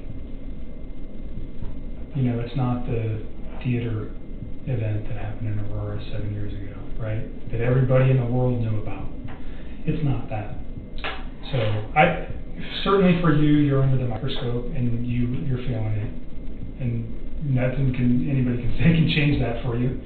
So I get it, but I think you need to just step back for a minute, take a breath, figure out what you're going to do. Obviously, you have some very serious decisions to make over the next, couple of months. I know. I'm trying to find out how to do all this without spending all my savings. Just saving up for a house, and I'm just like, damn it. Well, at least you have savings to fall back on, too. A lot of people can't say that. Yeah, that is true. Well, since they fired me, hopefully I can get unemployment for a little while so I can, get my mind right and go to therapy and then go back to work at that point, because I am not ready. So, going back to work might be a good thing for you, though. Then you don't sit and think about this every day. I know. I agree with that. But finding a job is the big task. That's why I told her, she's like, why don't you reach out to some of your friends, about a job? It's like, well, they don't know what's going on. No, they don't now, but what I don't want is somebody to give me a reference and then they find out what's going on. I think that's really disrespectful. I think you reach out specifically to an employer, not a person. I don't know anything about the oil industry, but other companies like who you work for. I have this skill, and I'd like to come to work for you. I'm thinking about it. Thinking about reaching out to some old employers. I've always been a really good employee to those people. Everybody, when I leave, is pretty disappointed. This is the first time I've ever been terminated from a job. So. Sometimes that can be tough to get over, too. It's hard. This was like the dream job. I feel awful about all of this. I wanted that for so long to get out of the oil field. I was so tired of living on oil rigs. It's such a rough life. I just want to be in the office and work in environmental for an oil company, and I finally got it, and all this happened. Well, you have that skill set now, so maybe you can move back into that. I hope so. We will see. I forgot what else was next. Are you guys, am I in trouble because I deleted his text? You're not in trouble. I didn't know what was going on at that point. So, I know does that cause question? Of course it does. There is, but is it criminal? No. Is there concern that you're hiding something? Potentially. That's why I want them, or I wouldn't be asking for them. I know. And you've been been upfront with me about everything. I don't have a concern that you ever told Chris, I don't want you, go kill your wife, or get rid of your kids, or I don't want to date you if you have kids. None of those things ever came out of your mouth. We've talked about that. Yeah. So, but until those text messages that are deleted are there, and all that, it's just speculation. But it's kind of like, why did you do that? And I get your excuse. I understand what you're saying, that on Tuesday you realized who this man was and what he had done. You didn't want him to be part of your life anymore, so you got rid of it. I didn't even want to see it in my phone. It was like freaking me out because I remember I had like deleted them, and then he sent me another text, and then I deleted that one too. Right. Because I was like, I don't want to deal with this. By the way, when you're looking through those texts, look for his ABC phone for that one conversation we had where he screenshotted me what he did on Monday. You remember that? Mm-hmm. Yeah. And you said that's his Anadarko phone.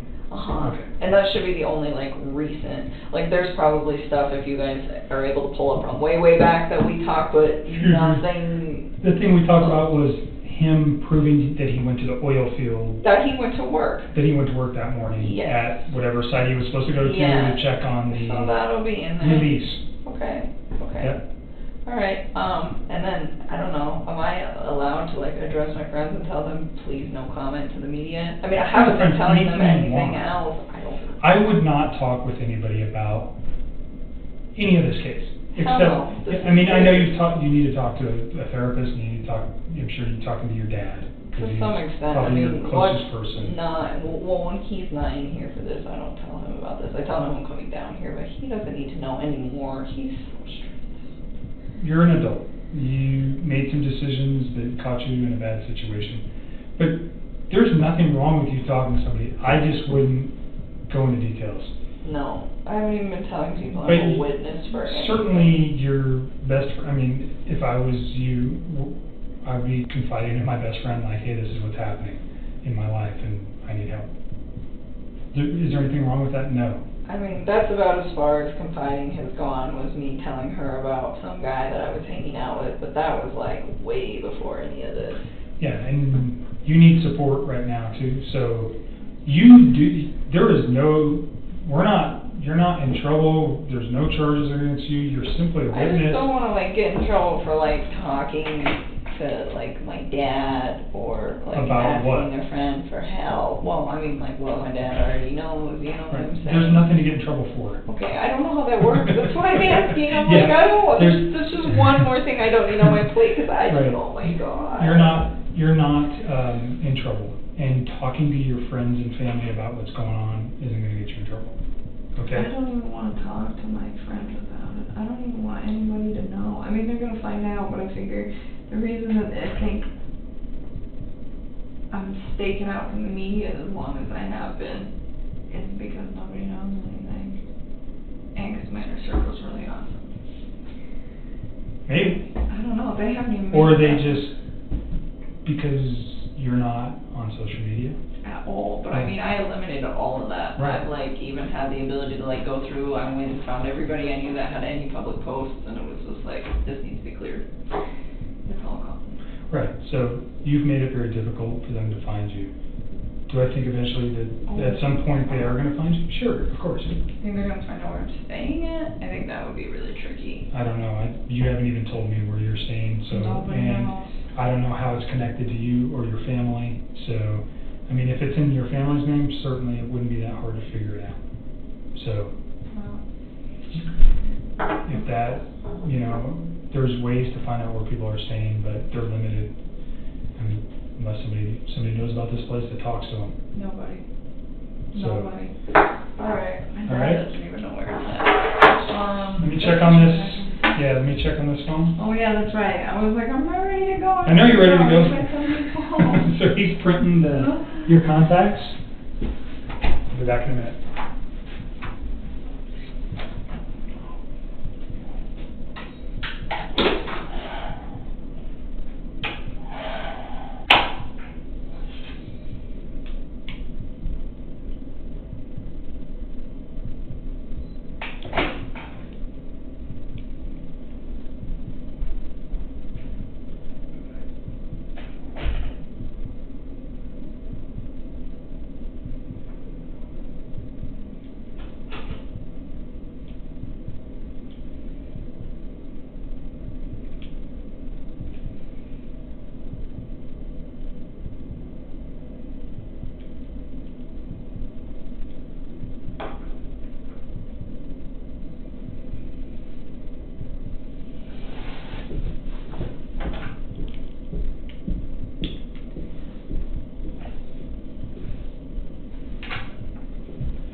there's those.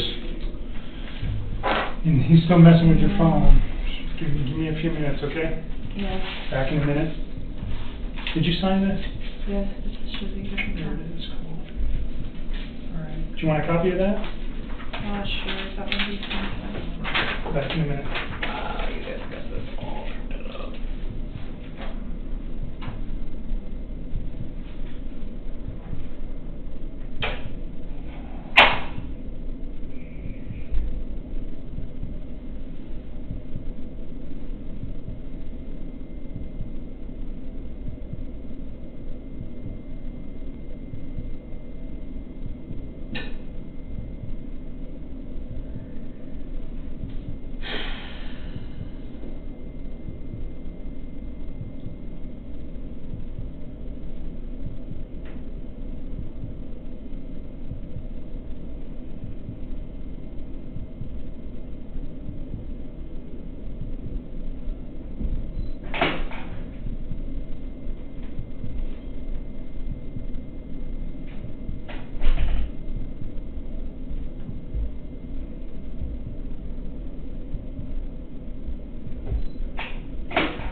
17th. Is that something that I can do, given the fact that I'm course. like mid in this mess? Yep. Okay. So just answer their question. They're going to ask you a bunch of questions. Answer them truthfully. Yeah, I wouldn't avoid it. But I just didn't know. Have you ever gone to jury duty? I was supposed to go once and they didn't need me, but I just wanted to like double check. I didn't know. No, it has no bearing on what's going on in this. So you're all right. I think he's still trying to get your phone to download. Give me a minute. The restroom. Yeah, I me just, too. like, leave my stuff in here Yep. and back in here. Left again.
having a bad day.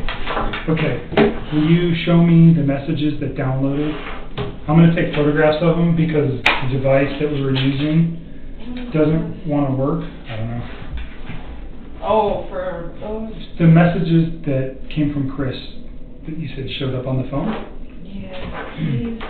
I don't think any of the ones from his Anadarko phone came in, but I don't know the number. Okay. I didn't see it. Maybe you can give me that number, we can check that one too.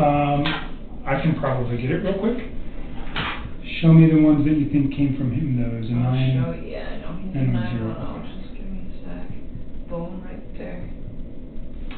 So I am going to take photographs of these in lieu of downloading it with You want this. me to just screenshot them and send them to you? Well, but there's no way to do that. No, I mean screenshot right here. This isn't hooked up to Wi-Fi or anything, is it? No, but I'm saying it. Oh, I see what you're saying. It'll come in clearer, or you can watch me do it. Is what I'm saying. What Yeah, if I and then you wanna- screenshot them and then text them to you right now? Yeah, or you can email them to me. I'll just send them to you right now while we're here. Okay, that's fine. Okay. You know what's scary? I read this one. This is back in June 27th. This is like when we first started talking. And look at him. Loyal, truthful, dedicated, doesn't play games. It just makes me so sad to read this and think like. So are these some of the ones that you deleted? I deleted everything that he sent me. So these are just old. Like look how old. And was there any from those dates? Yes. So look, like these 6/27, 6/29, and these are old, and then they seem to be. See, and then we're missing the 2nd and the 3rd, and then there's the 4th. Okay, so there's a lot of messages. Kind of, but then like, yeah, then there's no 5th, 6th, 7th, or 8th, and then there's the 9th, but it's only one text, and then the 17th, one text. And you guys text how many times a day? All the time. I bet you guys have hundreds of messages that you need to recover. But yes, so here's the 11th. But look, there's only one from the 11th. Can I just see what he said? Yeah. And then the only text I think might be out of order, is the one at the very end.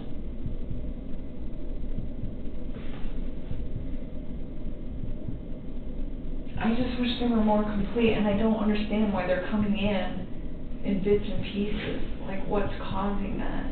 So the 10th. Oh, you went to the Rockies game. Yeah. Okay. I didn't see him that day. I was with my friends, and I stayed with me that night.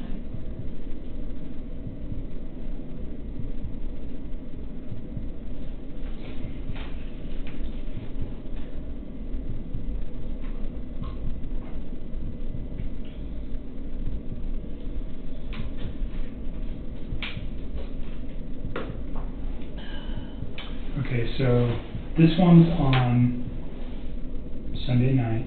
Yeah, that's at 4:07 p.m. What's he talking about? Pounding fruit? Is that you or him? That's him. Talking. Oh, so he was talking about that birthday party I was going to go to.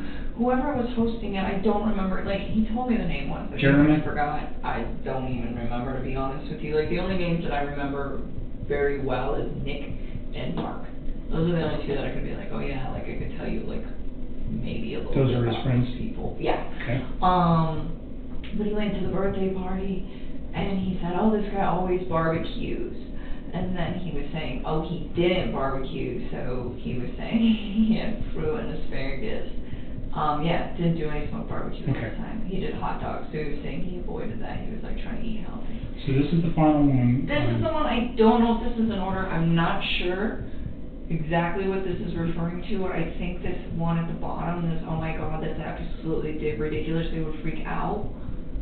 That, do you remember when I told you, like, I was always trying to, like, incorporate his kids and stuff? I mean, even if it wasn't, like, directly, like, me and him, but just, like, I was always thinking of cute stuff when I'd see stuff, and I was like, oh my god, little girls would like that. I would show him, and I found this box of Lucky Charms that was unicorn Lucky Charms. Okay. And I thought they were really cute, and I texted it to him, and I was like, do your little girls know about these? Because they're awesome. And I was like, little stuff like that. So and that's... I don't think that that's the 13th, because I don't think I talked to him that day. What day was the 13th? I can't remember. Monday. Was it Monday? I think. I gotta look, because I can't. I think it will, no, well then maybe these are in order. Monday was the day I think that I sent that text. Yes, that's Monday morning at 2:44 p.m. So that's in the afternoon, Monday. Does that sound right? I was at work when I texted it to Okay. him. So that fits. Okay, so then it is in order. So it is in order. So And this is makes the 12th. sense. Because that's Sunday, right? That's Sunday. Okay, so they're in order. They're just missing a whole So bunch. he's basically saying he's still at that Barbecue. and that fits. Okay, perfect. Okay. So then this one is in the right place. Yep. I was thinking 8:13 was Tuesday, and I'm like, I don't think him and I had very pleasant conversation on Tuesday. You want to screenshot all those to me? Yeah. So let's start with And then how do you screen I turned this off, but Oh, this is so weird. You like ninja chop it. Oh, I think that worked. Okay, so that takes us down to 6:29. So then I'm gonna scroll up to 6:30. ninja chop. Interesting. It It's old school. I had to do a stop for comments and submission at my house last night. It was on one star. I did not like it. I was like, this is scary. But it's cool. I got to do it, so hopefully I don't have to go back.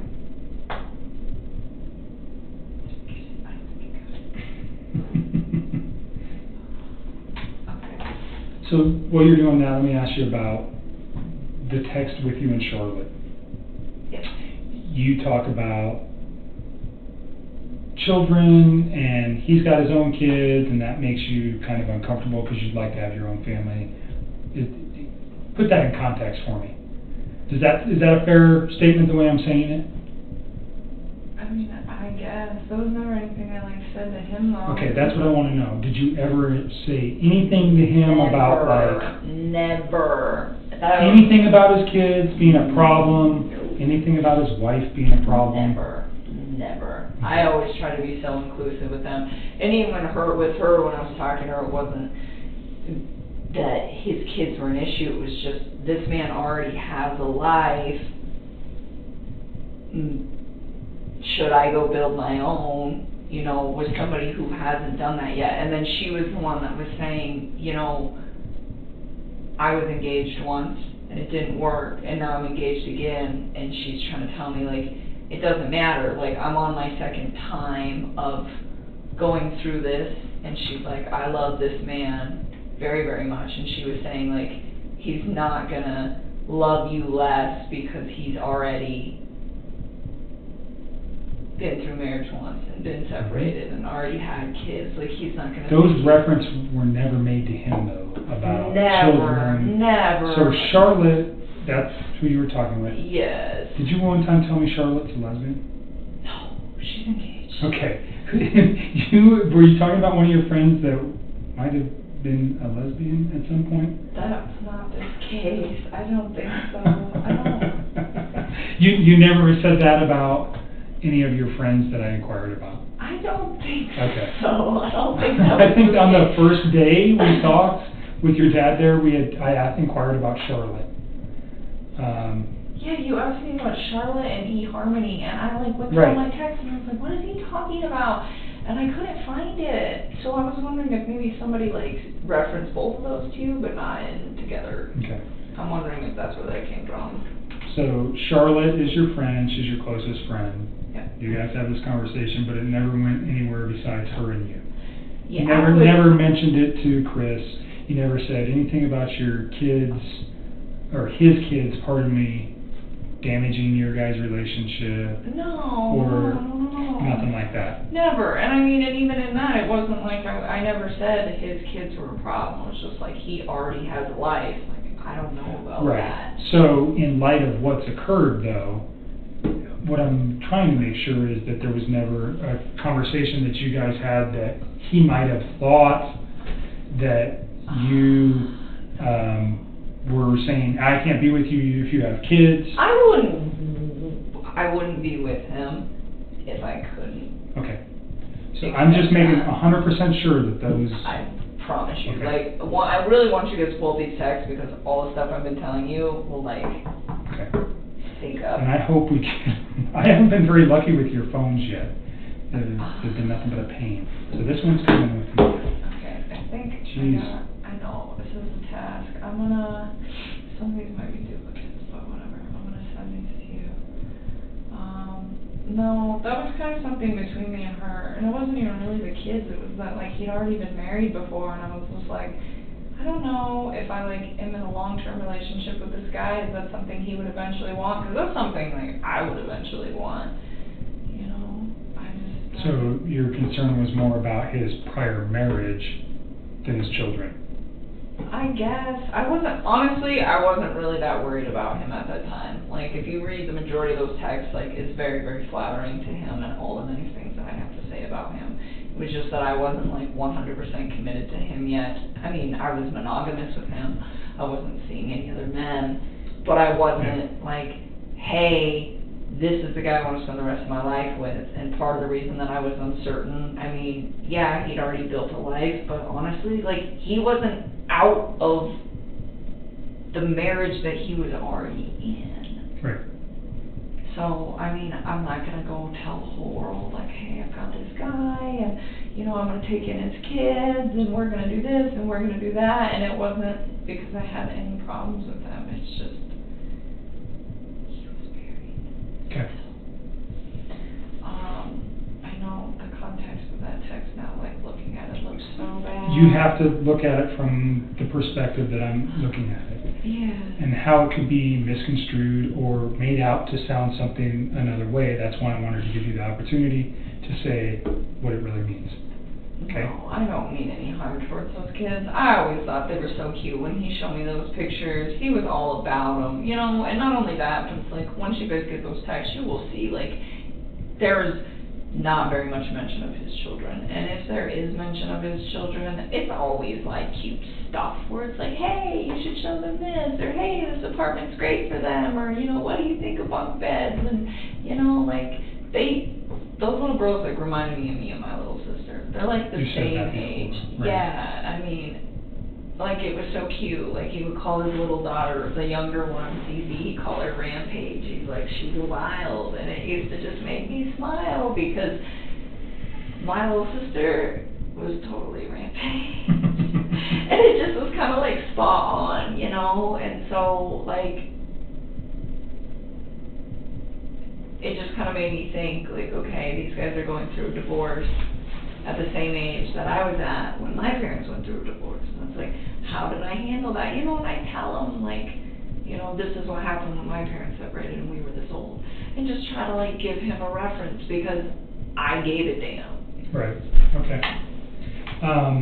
I mean, but just because I care about him and I care about his kids and all of that doesn't mean that I'm ready to turn around and, like, commit everything. Did he ever say anything like that? Like, do I have to get rid of my kids, or no, do I, you know?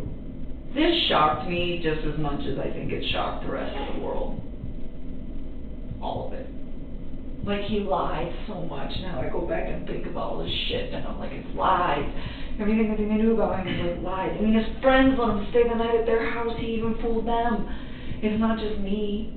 He lied to everybody. He had all of you fooled. And everybody stood up for him. His friends stood up for him. I really thought she left. I was like, let her fucking go. You know, she'll come back in a day. She'll be alright. Let her cool down. She'll be here. It'll be okay. You know, like, had me convinced, like, I think she's just upset. And then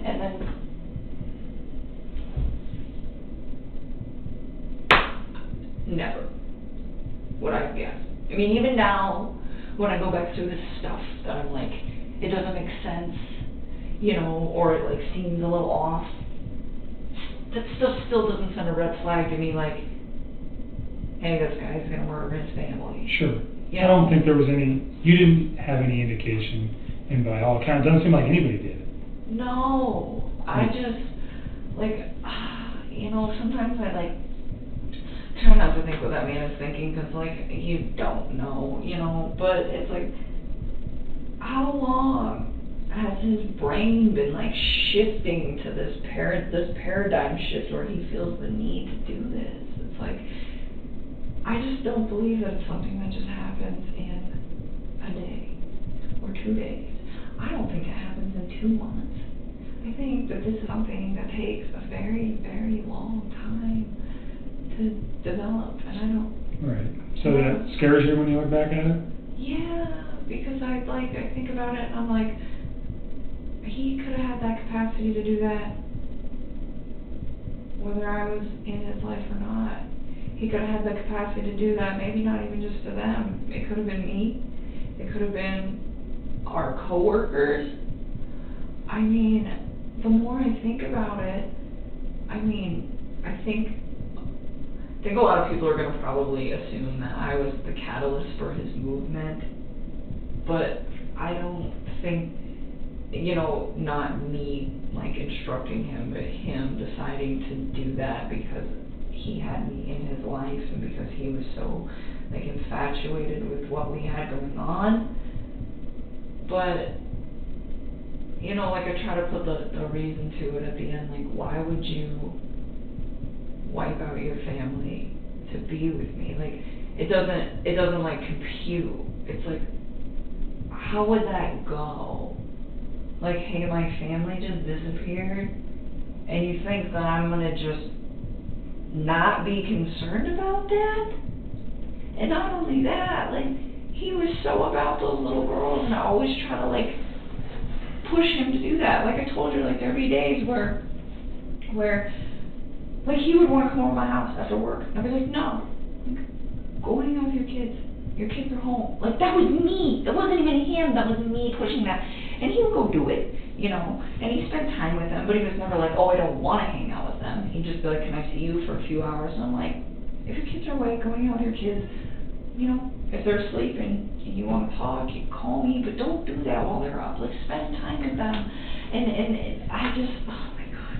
And that is the part that I have like the hardest part swallowing, where it's like, why would you take them out to spend time with me? Like, it doesn't fit. It doesn't fit at all. Mm-hmm. You know, But you said he was infatuated with you. But even then, if he's so all about me, and I support him being with his kids, you would think that he would want to do what would make me happy. It's a good point.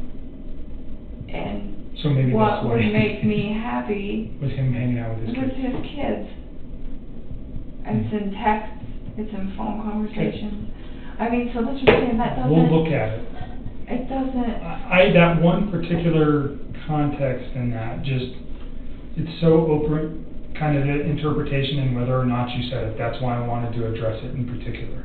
Okay? Yeah, there's nothing like that in our text. I can tell you that right now. Never. Did you send those? Yes, I'm working on it. I'm sorry. How'd you ever get any work done? You get sidetracked.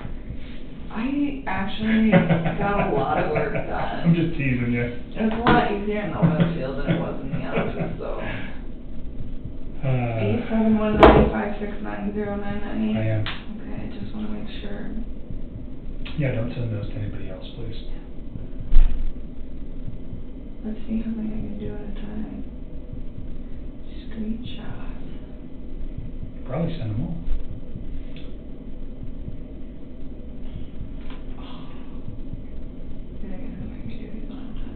How about email? If you emailed it, could you select each one and attach it to the email? I mean, I just want to do it here so you know that I like did it in its entirety. Okay. That's right, you don't have Wi-Fi on that phone, right? No, I don't have anything on here. Okay. I think this is all. This is just going to be a slow process here, but bear with me. Yeah, I don't know. Sometimes I just feel like, sometimes I legitimately think that man's cheese was sliding off of his cracker long before I came into his life. Have you stayed away from the media the last couple of days? Yeah, I guess they know where I live. I mean, no, what they're reporting about him or the case. No. So you've been watching that? Kind of. I have thought. So you saw the video of him like talking about relationships Oh, I can't even like bring myself to like watch most of that stuff. I will like scroll through the headlines if they look different than what I previously like knew about the investigation. Again, I'm just looking for my name so that I know when it happened, so that I can deal with that. But other than that, no, I don't. I never actually watched that video. Okay. I don't really like. I have a hard time like looking at him now. It's kind of the same thing. Like when I deleted the text, like I saw his mugshot and I like looked at it the first time I saw it and it scared me. And now when I see it, I just like move past it because I find it to be. I don't get it. Did I just send it? I don't know how to work this new phone now. Attached.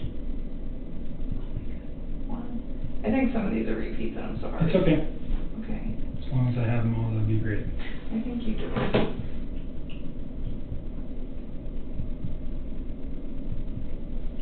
You look like you've been drinking way too much coffee. Because I'm shaky? Yeah. Oh, I think it's the sleep loss.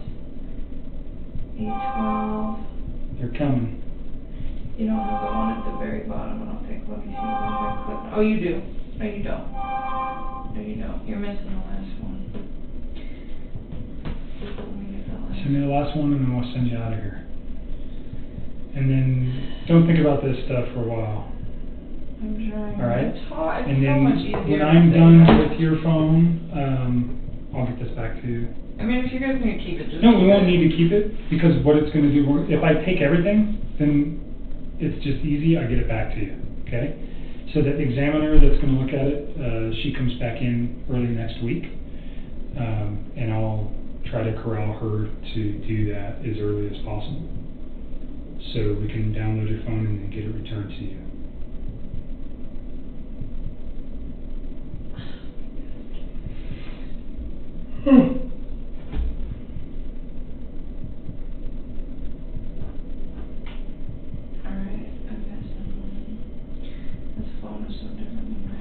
It's totally different than an iPhone, I know that. It's just been a long time. It's been years and years since I've actually had this phone. So, let me go see if I can find his Endarco number real quick too. I'll be right back. And then I can do that on here. Totally forgot about that. Right back.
Okay. 720. You just reading those? I haven't seen these in so long. Look for his Undarko stuff so then you can get out of here.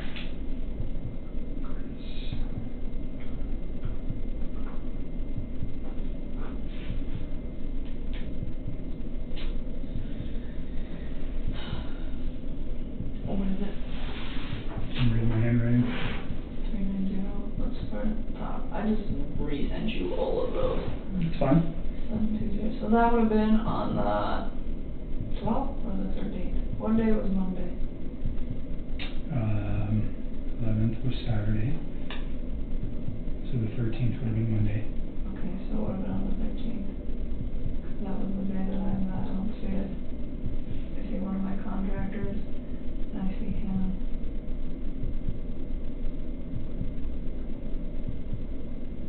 I don't see it in here. I won't erase none of this stuff though.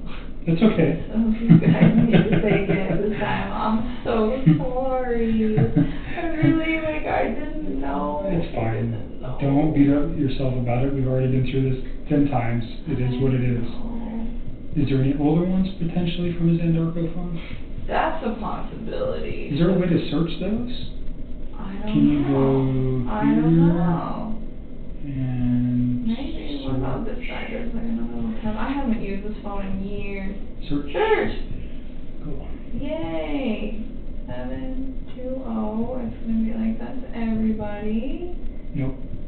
Okay. None on your phone. Okay. I tried. How about in your call log? That was text messages. In your call log, did you ever converse with him on that phone? I mean, this phone's pretty old. I don't think. Oh, but it's downloading all sorts of stuff. How about you look at your call log and just see? Let's see if it's down. No. 11/02/2016. Okay. And then all of these are all 2016. So it didn't update the call log. All it did was today once I got the phone. Okay. Is that a Samsung Galaxy S5? Yeah, I just thought it was so weird. All those messages started showing up, and I was like, please have all of them. That would be so. Would have been really nice. Wouldn't it? I could just give you guys It would this have one made and my I'll life go way drive too easy. today. All right. You ready to get out of here? Yes. I am. All right. Take your stuff. I will call you. Probably won't be next week. I'm going to be busy all next week. I'll be going.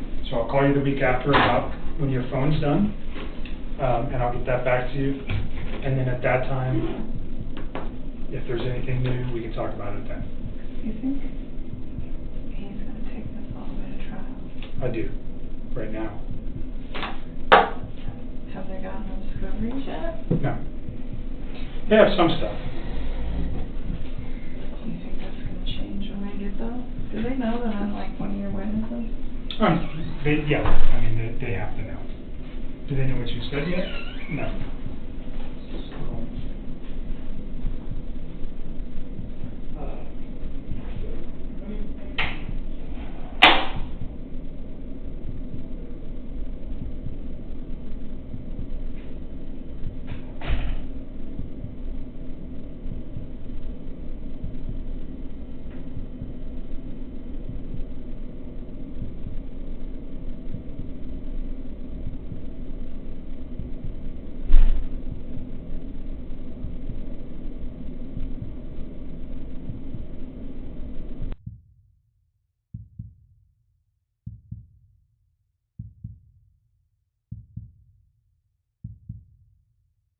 Everybody, so Chris and I are sitting here Going home? waiting to board our flight to Miami, and then we're gonna fly all the way back home to see our girls in Denver. So we're super excited. It's been a wonderful, wonderful, amazing experience this week. Lavelle definitely outdid themselves. Literally, this place has been paradise. We've had amazing days, spent the days at the beach, at the pool, on Sanoa Island. We went to the spa. What else we do? All the different lounges at night, all the different food. Hi, Sharon. The amazing, amazing food. I mean, seriously, I think I gained 10 pounds while I was here. 15. Hey, Kevin. But it's been super amazing. We took it all in. We had a blast. We had a wonderful cocktail party on Friday night with Lavelle. Super inspiring. I can't say how great this trip has been. This trip is definitely by far one of my favorite trips ever. And I got to spend it with my husband. That's the best part. We earned this trip.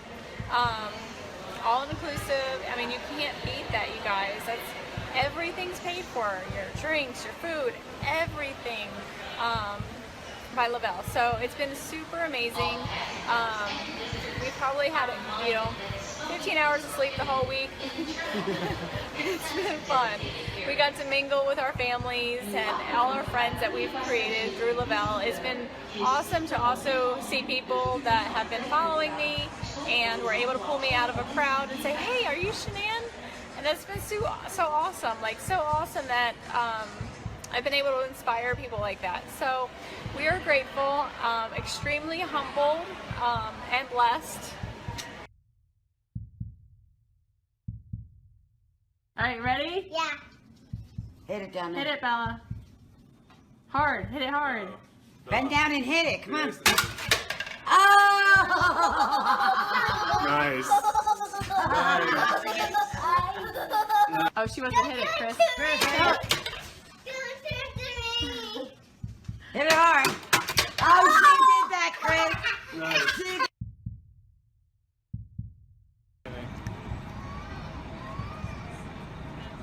Say hi, guys. What up? This is Cece downtown Denver, like cruising on Chris's shoulder. She's definitely working him. Hi, Cece.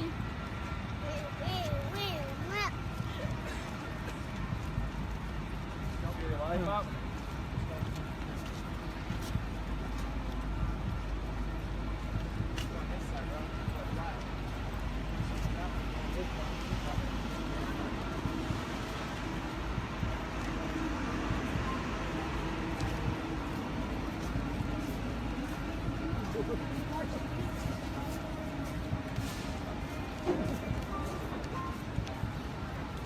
Cece's been taking a wear care on Chris's shoulders. Cece. Where you going, Cece? Where you going, Belle? Come on, Bella. Yeah. Celeste. Bella. Come on, B. Bella's falling asleep too. Doesn't want to walk. She's doing the crab walk. Crab walk. I'm sorry. Oh, torture your children. Make them walk downtown Denver. Poor kids. Poor daddy's shoulders. Cece.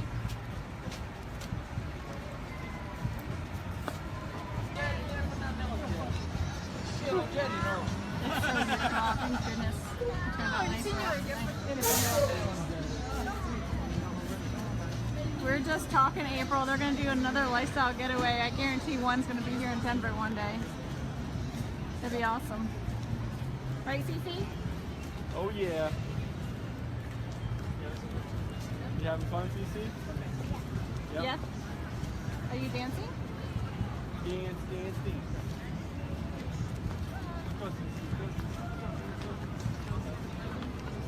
Hey, you're asking for it, dude.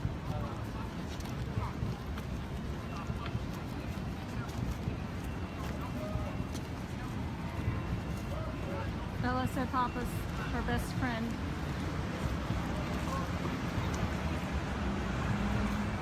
Bring it on, come on, come on. Cece's breaking down his shoulders. Cece.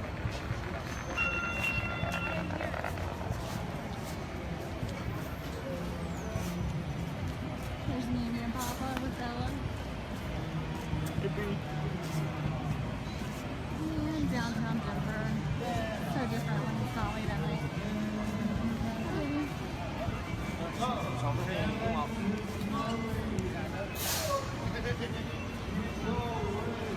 right, guys, we're gonna head out. So I'm gonna get 8 ounces of water real quick. Hold on. Do you want to get a cup? Got Dieter here. He's not leaving us alone. What's up, babe? Say hi. Look, there's Dieter. It's really cool packaging they got too. I like it. I like 4 or 5 pieces of ice cubes, like 3 or 4 pieces of ice cubes in mine. Can't smell it, but look. I'm so excited for you, Shannon. I'm gonna shoot you a message when I get off here. I just put the kids down. Don't mind me, guys. I'm in my pajamas already because it's bedtime. It smells good. Oh my god. Smell that. That's good. Christina says it tastes like my favorite ice cream. I'm so excited. I love green mint ice cream. It's my absolute favorite. And it's not just mint ice cream. It has to be green mint. Because, yeah, I'm weird like that. So, I am so excited. And all you do is shake, shake, shake. Kids are down. They're going to be jealous because, yeah. They love candy cane. I'm so excited. Oh my goodness. It does smell like my favorite ice cream.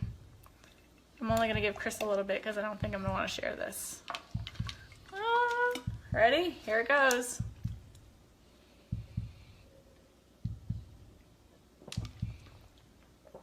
Oh yeah. It's just like mint ice cream. Oh my goodness, this is absolutely amazing. It literally tastes, if you guys have ever had green mint ice cream, it tastes like green mint ice cream, like just like it.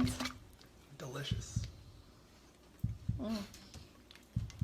That is really, really good. I don't know why he's crying. He wants to sit on the car. Charlie, it tastes like green mint ice cream. Have you gotten yours yet? Oh my god, it's so good. It's like 7 o'clock at night here. I love this. This is gonna be like my dessert at night. Hey Lisa. I'm not ignoring you guys. If I didn't see your message, I'm sorry. It is amazing. Absolutely, positively amazing. This is probably my new favorite. Like, oh wow. Michelle, it's amazing. And you know what I'm gonna do? I'm gonna try this tomorrow. So be prepared. I'm gonna go live tomorrow. I'm gonna try it with this. Hold on. Uh-oh. What are you trying? Oh. Cafe. Oh my goodness, it's gonna be amazing. Oh, Chris, that stinks. It's amazing. Let me just tell you, it's absolutely positively amazing. Are you talking to me? No, different Chris. There's a lot of Chris's. Hey, Melissa, did you get yours yet? It's so good, girl. Michelle, when's yours? Look when it's supposed to be delivered. Okay, that's absolutely amazing. Candy cane lifestyle mix. Candy cane lifestyle mix, and it's healthy. Like, seriously healthy. Oh my goodness, it doesn't get better than this. They never, never, ever disappoint. Never, ever. I'm so excited. Okay, guys, so that is our candy cane lifestyle mix. It's absolutely amazing. I know they sold out, so I don't know if they got more coming in. I do have three extras if I'm willing to share. Yeah. So anyone wanting to start the Thrive experience, I have 3 extra candy cane for you. Herb, I got you covered. It's so good. Like, seriously, mint ice cream. Green mint ice cream is exactly what it tastes like. Like, amazing. I'm gonna actually blend this tomorrow with some ice. That's gonna be awesome. It's gonna be a little treat. Ice cream in a cup. Except for it's not green, but it's delicious. It's really, really, really good. Okay, guys. Tomorrow morning, be prepared. I'm going to go live with cafe and candy cane. Cafe, candy cane. Happy mama right here, because I'm baking tomorrow. You guys saw what I'm baking. Should I tell you guys what I'm baking? Listen, you're going to be at work, so you can't taste test. Who wants to know what I'm baking? A free candy cane lifestyle mix, individual. for whoever can guess what I'm baking. Specific. Chris doesn't even know. I know. Nick Thayer does, but he's not going to tell anybody because he can't win. Nobody? No guesses? Nothing? Zilch? Nope. Herb. You got to look at my picture. You can get the hint on the picture. You got to be specific, though. Like, specific. Is it red velvet something? No. It's not about you this year. Cassie, it's so good. You'll have to find out, because now I'm going to have cafe tomorrow and my lifestyle mix, and it's going to be amazing. No pumpkin rolls. Nope. Keep guessing, though. Okay, so I'm going to go. I have a lot of follow-up to do. I have a couple more people to help get started. And Shannon, I'm going to message you just so we can make sure you're getting you're starting tomorrow. I'm so excited. You're going to love it. Don't notice how great you're feeling tomorrow. Don't notice how amazing the mental clarity is going to be tomorrow. And don't notice that extra energy you're going to have, because it's not going to happen. Nope. No Dawn. Dawn, we need to get you started, girl. Hey, Tracy. So, that was amazing. That was like my dessert for the night. Super excited. Don't mind my pajamas. I'm still in my pajamas. Or in my pajamas. And they're my onesies. I saw there's a onesie bar crawl, which should be fun. All right, so stay tuned. Close, Chris. So tomorrow morning, be prepared. I might wait till the kids go to school because they're not going to want me to not share. So tomorrow morning, stay tuned. You guys have a wonderful night. I am feeling good. I just had that delicious dessert, and I'll talk to you guys soon. Say bye, Dieter. Ruff. Don't choke him. I'm trying to get his head up. Poor Dieter. He wants his mommy.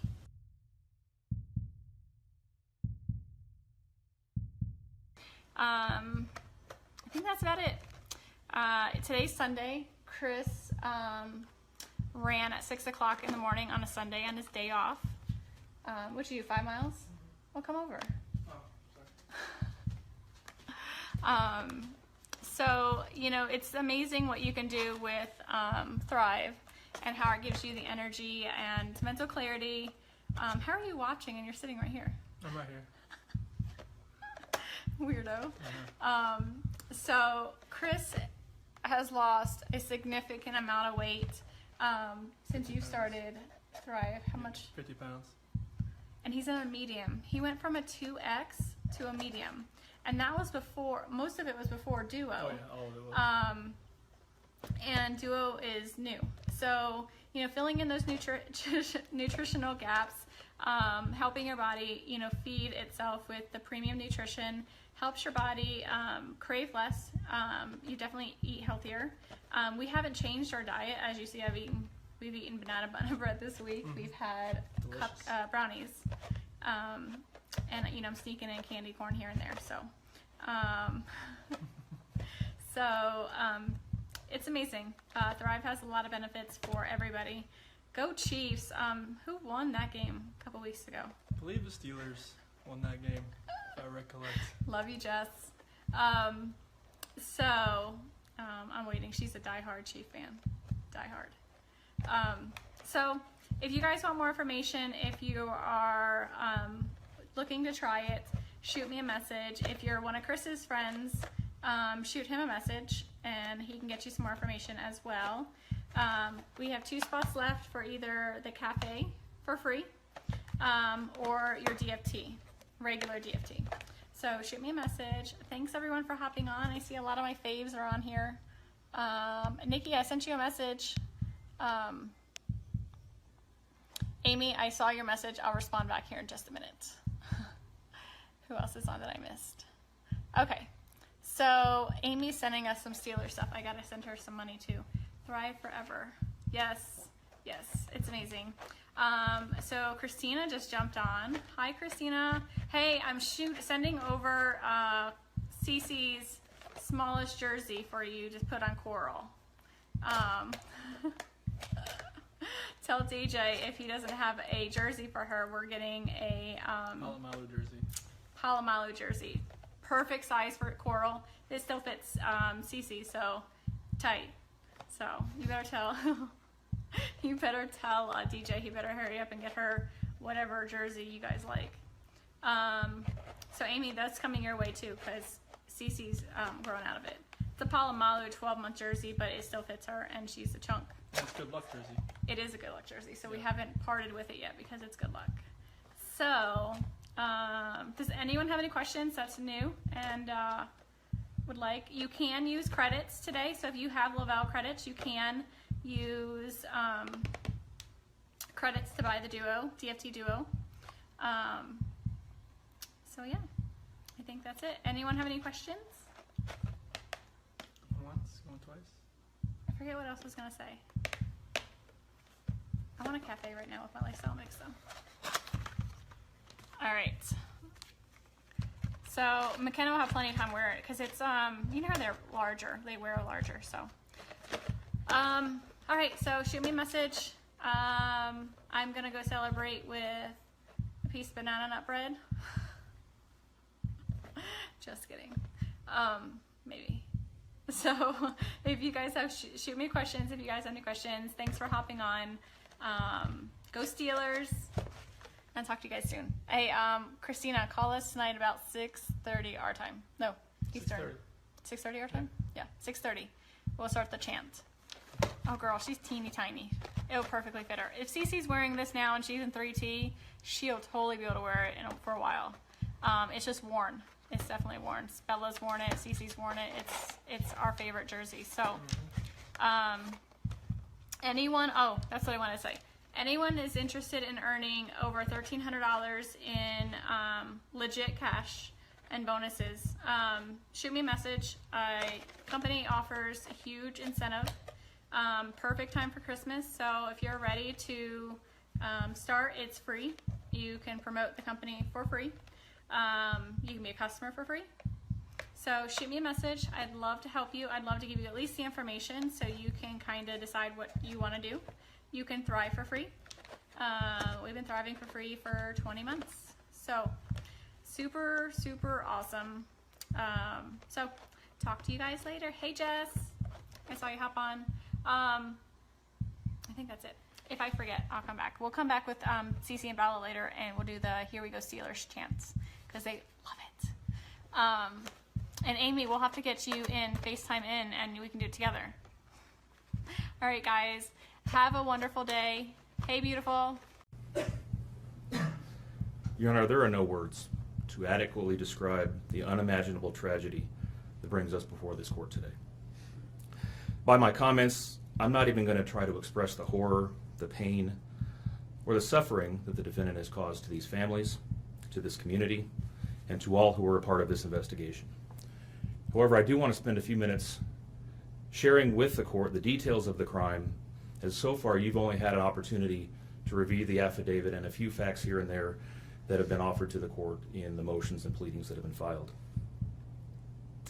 The questions that have screamed out to anyone who will listen since August 13th of 2018 are why and how. Why did this have to happen? How could a seemingly normal husband and father annihilate his entire family? For what? These are the questions that only one individual in this courtroom or on this planet knows the answers to. I fully expect we will not receive the answers to these questions today, nor will we at any point in the future. I don't expect that he will ever tell the truth about what truly happened or why.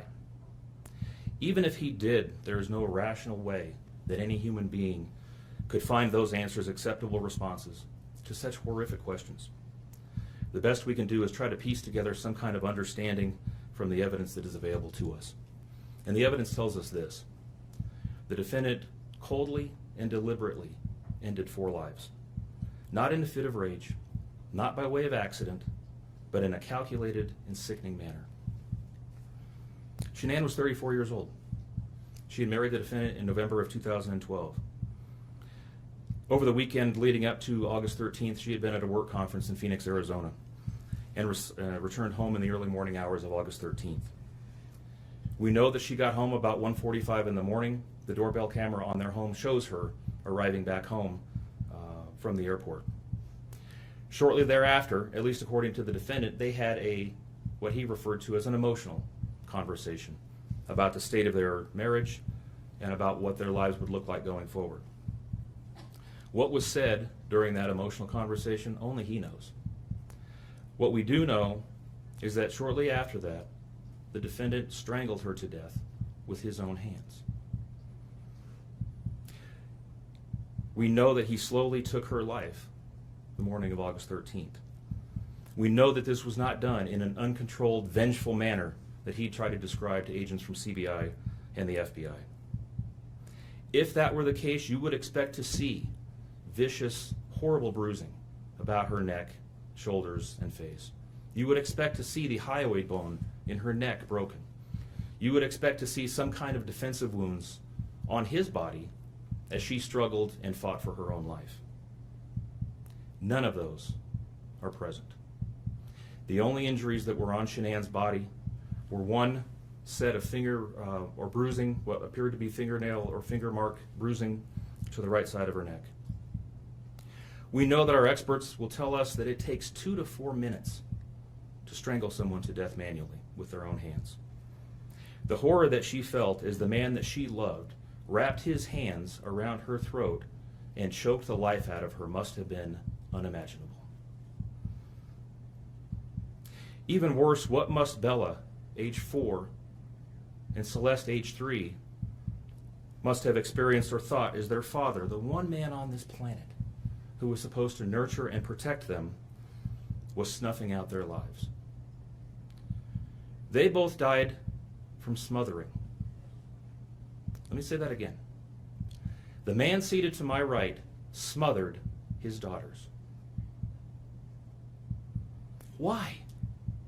Imagine the horror in Bella's mind as her father took her last breaths away. Your Honor, understand very clearly, Bella fought back for her life.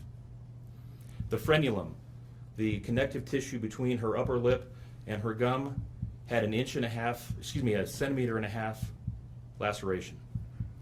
She bit her tongue multiple times before she died. She fought back for her life as her father smothered her. Celeste had no such injuries. In fact, she had no external injuries at all. But according to the medical examiner, she was smothered nonetheless. The defendant then methodically and calmly loaded their bodies into his work truck, not in a hasty or disorganized way. He was seen from the neighbor's doorbell camera backing his truck into the driveway, going back and forth into the house and back out to the truck 3 different times, 1 time for each of their bodies. He then drove them away from their family home 1 final time, intent on hiding any evidence of the crimes that he had just committed. In 1 final sign of callousness for his wife, his daughters, and their unborn son, and their remains, he drove them to a location that he thought no one would ever find them, to one of the oil tank batteries with which he was so familiar. He knew this was safe. He had texted a coworker the night before saying, "I'll head out to that site. I'll take care of it." He had carefully ensured that he would be alone in the middle of the plains to secrete away the remains of his family in a place that he hoped they would never be found. In 1 final measure of disrespect for the family he once had, he ensured that they would not be together, even in death, or so he thought. He disposed of them in different locations. He buried Shanann and Nico in a shallow grave away from the oil tanks. Bella and Celeste were thrown away in the oil tanks at this facility. Different tanks, so these little girls wouldn't be together in death. Imagine this, Your Honor. This defendant took those little girls and put them through a hatch at the top of an oil tank, 8 inches in diameter. Bella had scratches on her left buttocks from being shoved through this hole. A tuft of blonde hair was found on the edge of one of these hatches. The defendant told investigators that Bella's tank seemed emptier than CC's because of the sound that the splashes made. These were his daughters. Significantly, when his co-workers arrived at the tank battery later that morning, to a person, they all described him as acting completely normally. It was a normal workday, even while his daughters sank in the oil and water not far away from him. And then his efforts at deception truly began. We've all seen the emotionless interviews that the defendant gives to the local media, asking for help in locating his family. We watched as he claimed that the house was empty without them, and that he hoped that they were somewhere safe, and that he just wanted them to come home. He told investigators that they were at home sleeping when he left for work that morning, and that Shanann had told him that she was taking the girls to a friend's house for the day. What is striking about this case, Your Honor, beyond the horrors that I've already described to you, is the number of collateral victims that he created by his actions. While he stood in front of TV cameras asking for the safe return of his family, scores of law enforcement officers, neighbors, friends, and family scoured the area, fretted for their safe return. They texted him begging for any information and sending him their best wishes, all the while he hid what he had done. The list of indirect victims does not end there. Think of the firefighters and the Colorado State Patrol hazmat experts who had to don protective suits and who were called upon to pull Bella and Celeste out of those oil tanks. Or the coroner employees who had to conduct these autopsies. Or the victim assistants who frantically attempted to ease the suffering of those affected. All of this, Your Honor, for what? Why? Why did this have to happen? His motive was simple, Your Honor. He had a desire for a fresh start, to begin a relationship with a new love that overpowered all decency and feelings for his wife, his daughters, and unborn son. While Shanann texted the defendant over and over again in the days and weeks leading up to her death, attempting to save her marriage, the defendant secreted pictures of his girlfriend into his phone and searched and texted her at all hours of the night. While Shanann sent the defendant self-help and relationship counseling books, one of which, ironically enough, was thrown in the garbage, he was searching the internet for secluded vacation spots to take his new love in researching jewelry. And while Shanann took the girls to visit family in North Carolina, the defendant went to car museums and the sand dunes with his new girlfriend. The stark contrast between the subjects of their internet and text content is absolutely stunning. Even the morning after he killed them and disposed of their bodies, he made several phone calls. One was to the school where the girls were supposed to start, telling the school that the girls would not be coming to school anymore, that they were being unenrolled, presumably to give him some more time before law enforcement notification about them going missing. He contacted a realtor to start discussing the selling of his house, and he texted with his girlfriend about their future. None of this answers the questions of why, however. If he was this happy and wanted a new start, get a divorce. You don't annihilate your family and throw them away like garbage. Why did Nico, Celeste, Bella, and Shanann have to lose their lives in order for him to get what he wanted? Your Honor, justice demands the maximum sentence under the agreement reached by the parties. As you will recall, the agreement calls for life sentences as to Shanann, Bella, and Celeste, and all of those to run consecutively to one another.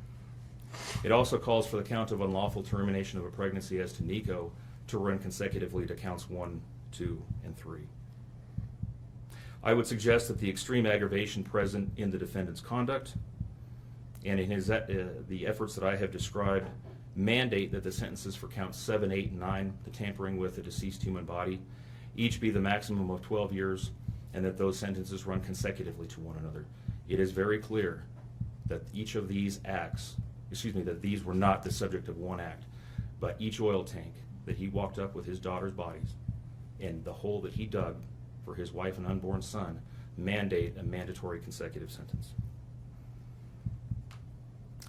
It's been alluded to this morning, but the defendant was certainly eligible for the death penalty in this case under the existing law in the state of Colorado. As you heard, Shanann's family strongly opposed my office seeking the death penalty and being bound to the criminal justice system for the next several decades. That's in large part, as you've heard, why we have reached the agreement that we have. 4 lives were lost at the hands of the defendant on August 13th for reasons that we will never fully understand, nor will we know. In the end, the Rusick family was much more merciful towards him than he was towards his wife, his daughters, and his unborn son. Prison for the remainder of his life is exactly where he belongs for murdering his entire family. Thank you. I'm Cindy Watts. Ron Watson. Thank you. And I have authorized you to make a statement to the court as paternal grandparents of the children. And if you choose not to make a statement, but your designee, Ms. Powers, chooses to, she can do so as well. How would you like to proceed today? I want you to start. I want you to start, but I would like to read Who's that. going to be speaking today? Your Honor, initially, they've asked me, and they're hoping that they have the strength to speak, but if they do not, they've written out their statements and asked me to finish for them. So That would be fine. Who would like to go first? if I could start, Your Honor. On behalf of the Watts, Your Honor, and to the community, we thank you for the opportunity and the recognition under the Victim Bill of Rights. We come today as the grandparents and the parent of the daughter and children whose life was taken in this case. We are not here to ask for leniency. We are not in any way condoning or tolerating the crime that has occurred and the pain that has been caused. We join in our daughter-in-law and grandchildren's family in saying this should never have happened. This is not condonable. This is something that we will never get over. We appreciate the consideration that everyone has paid, most especially the families that have lost everyone. We appreciate that they begged for Christopher's life. We agree and echo what they have said, that it is not his place to take anyone's life, nor would it be our place as a community to take his life. So we thank you for the opportunity and for every consideration and effort that's been put out. The prosecution in this case has in fact respected the Victim Bill of Rights. They took the time to explain that the information that my clients had at the time that they were interviewed was not correct. They were misinformed. They were searching for answers. They were not intending to cause any pain to anyone, and they appreciate that the prosecution answered their questions and gave them the time and the respect and the consideration so that they could tell this court and everyone in this community that the interview content was not their message, that they accept that their son has done this, that they accept that he chose to plead guilty, that he sought and requested their consent and agreement for a life sentence. They appreciate that he is given the opportunity to serve that life sentence. It is his responsibility, it is his sentence, and it is not enough to make up for what has done. We understand and we join the family in that we have questions. We don't know how such a thing could possibly happen, or that a man that was responsible for raising his children and protecting his wife would take the steps that he did, and that he would disregard their bodies and the love that he had for them and they had for him and everyone else, and take the gestures and put this community through the investigation and the discovery and the responsibility of bringing justice. We do not understand that. We do not think it was appropriate. We cannot begin to think that an explanation will ever justify it. My clients indicate that they understand that a full opportunity for a confession with all of the responsibility and accountability has not occurred. And they support the family and the request that that happen, if not today, at an appropriate time, in an appropriate manner, so that everyone can have peace, to understand to the best of their ability the details that they need and to have their questions answered. And by giving this opportunity of a life sentence, we hope that he embraces that moment, that had the death penalty been pursued, there would not have been an opportunity to be accountable and to give a full confession.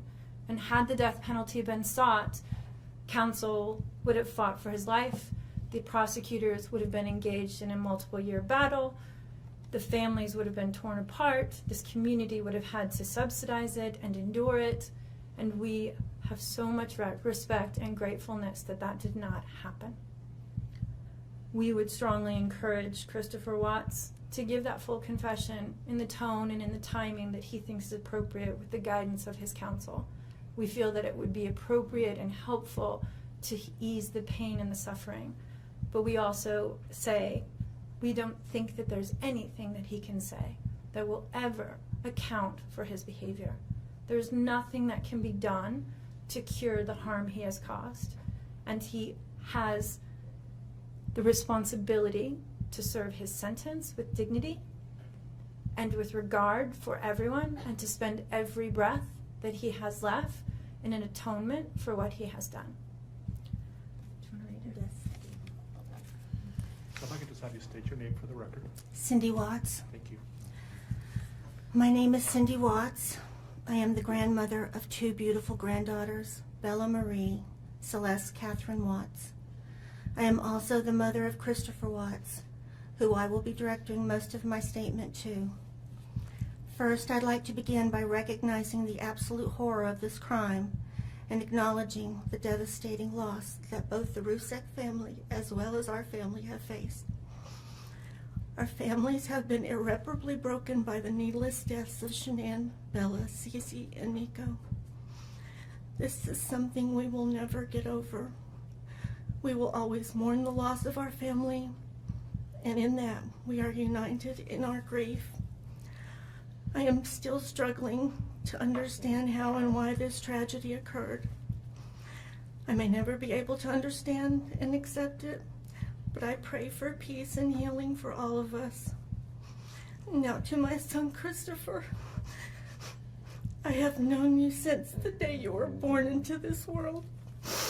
I have watched you grow from a quiet and sweet, curious child who Bella reminded me so much of, to a young man who worked hard in sports and later mechanics to achieve your goals.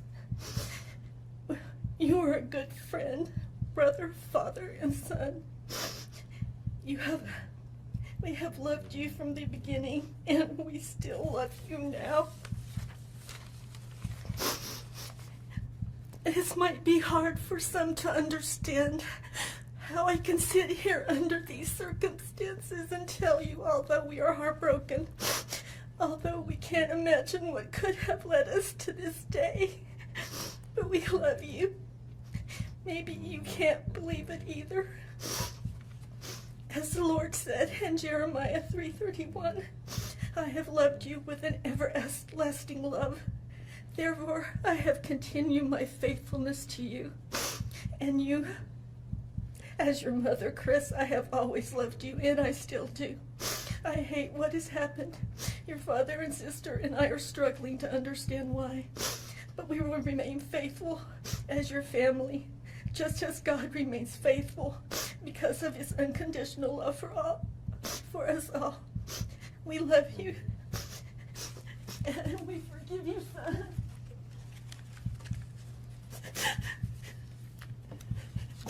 Thank you. Judge, if I could read Mr. Watts' statement. Yes. My name is Ronnie Watts, and I am the grandfather of Bella, Celeste, Nico Watts, and I am the father of Shannon. I am the father of Christopher Watts as well. And one of the most important things I've done in my life is to raise my children and to watch as they started their own families. I spent many years coaching Little League and talking to my son, taking him to the races, and sharing my love and knowledge of cars with him. He was just as involved with his girls. I believe he loves his girls. I know he does. This tragedy has impacted my family in so many ways. Beyond losing my precious grandchildren, our beloved daughter-in-law, we are forced to question everything. We still don't have all the answers, and I hope one day, Christopher, you can help us. Chris, I want to talk to you as a father and son. You are here today accepting responsibility, but I want to tell you this now. I love you. Nothing will ever change that. And I want you to find peace, and today is your first step. The Bible says if we confess our sins, God is faithful and just and will forgive us. Chris, I forgive you, and your sister forgives you, and we will never abandon you, and we love you. Dad. Judge, thank you for the opportunity to address the court. Just wait. Hi guys, say What's hi, going Bella. on? We gotta get you dressed, kid. I Look know, what Bella's right? eating. Bella's eating some of the ingredients. She got a nice little bowl of chocolate chips. Look at that. What is that, Bella? Can you show them? What is it? Is it chocolate? Is it chocolate? It's chocolate mini morsels, right? Yeah, good job.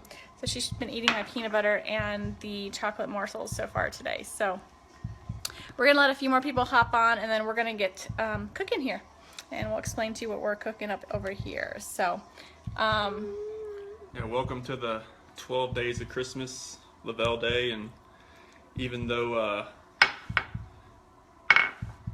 I like to claim that I could probably cook, I can't at all. So I'm gonna let my wife do all the cooking. She's gonna make up some Thrive Bites for us. and I'm gonna go wash my hands real fast. Uh-oh. She's gonna leave me here alone. Oh, we got some people joining. Bella, look. Got people looking at us. Say hi.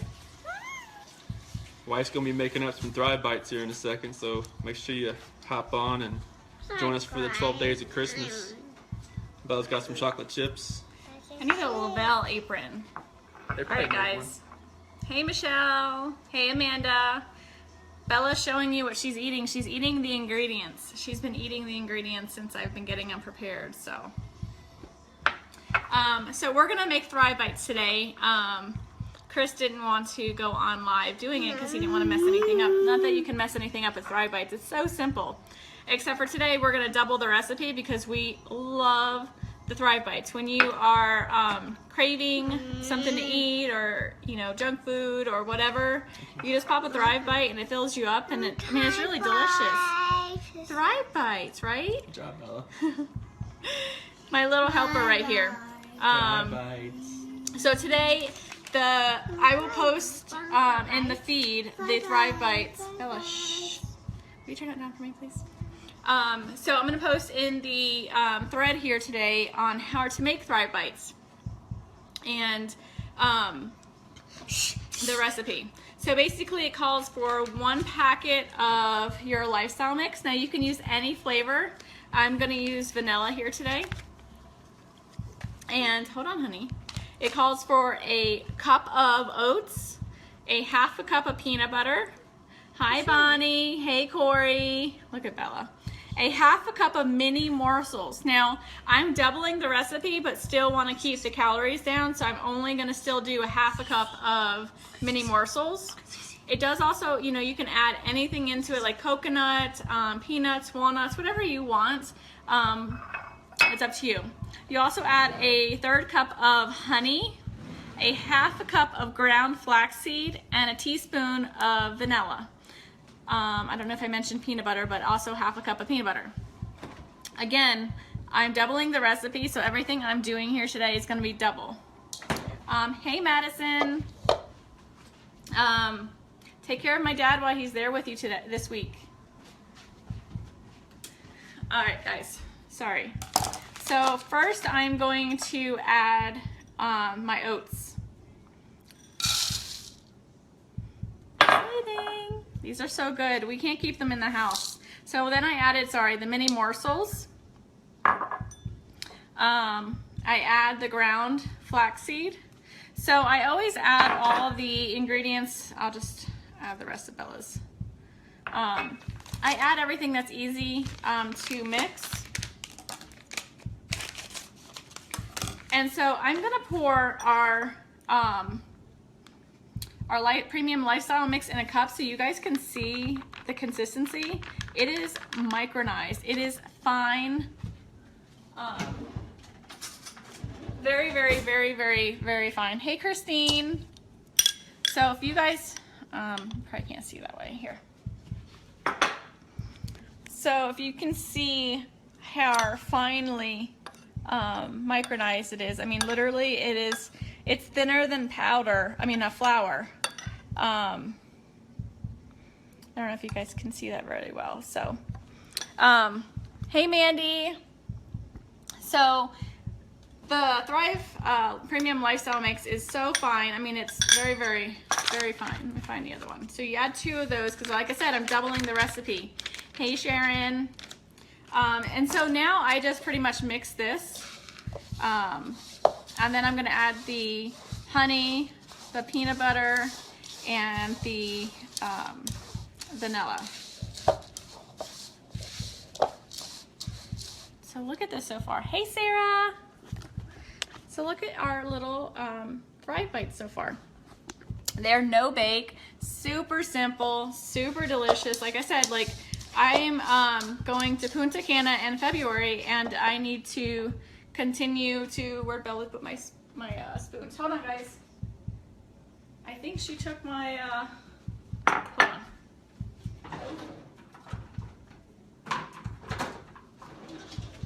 All right, I got 2 more. So if you're like me, yes, Michelle, they're super delicious. So now I'm gonna add the honey. So I'm going to Punta Cana in February, and as much as I want to get into the gym, and I'm working on trying to find the time between work, you know, being a stay-at-home mom with the 2 girls, life and everything, it's really hard to get into. I just added the vanilla, sorry. It's really hard to get myself into the gym as much as I really want to.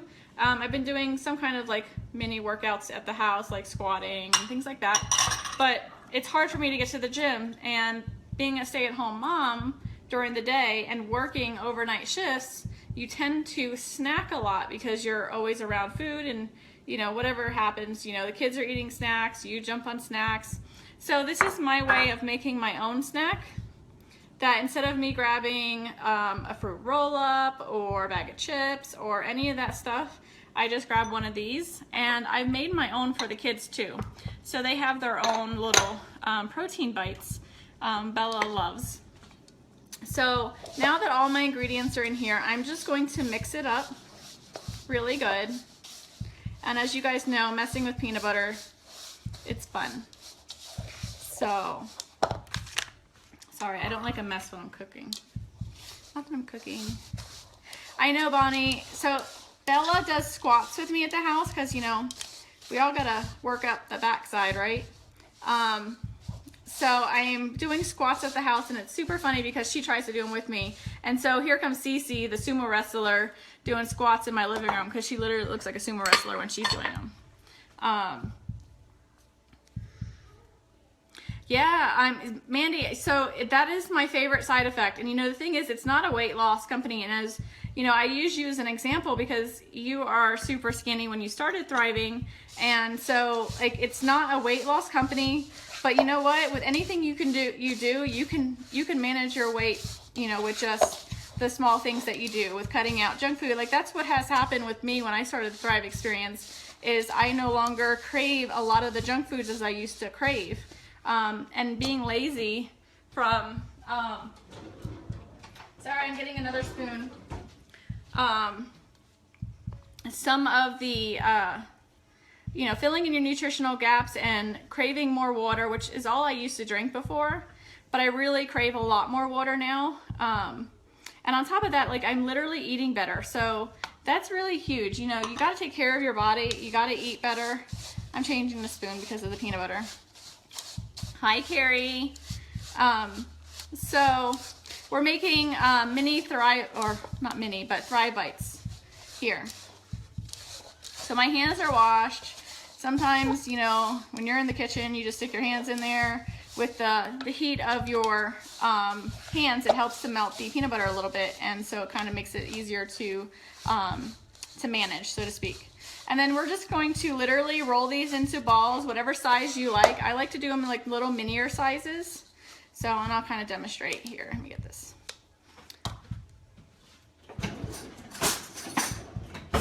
So, get your hands dirty. I take about a teaspoon size. You can see that. And, you know, just pinch it into a ball. And so that's how big I make mine. They're probably a size of a quarter in round.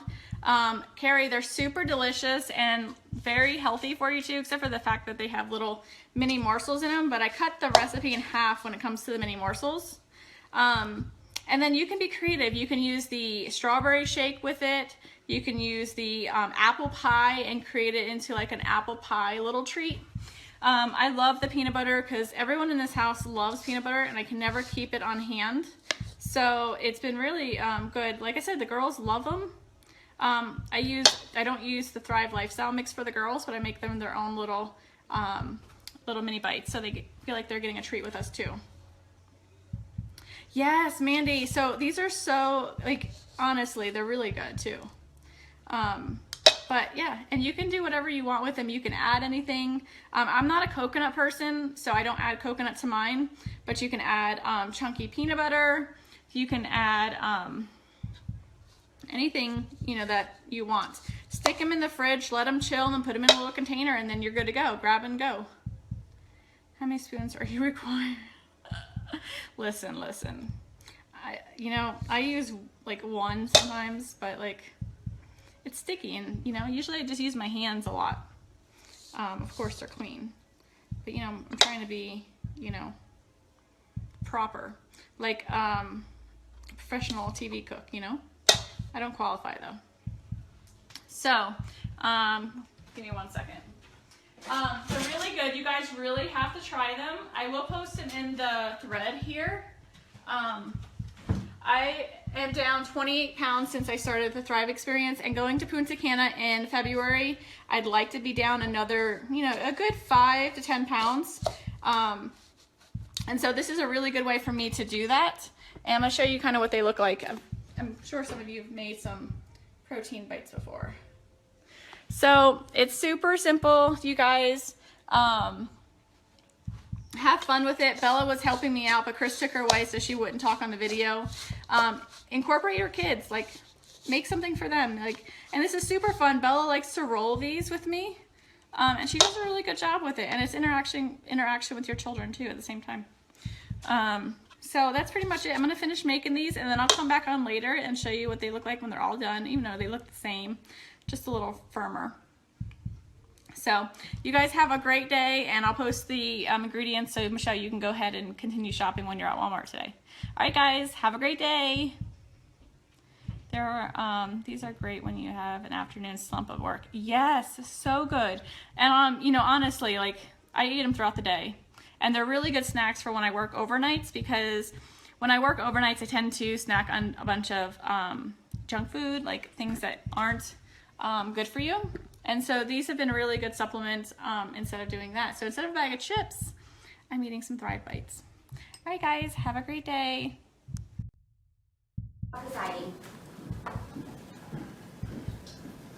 Good morning and welcome to be seated.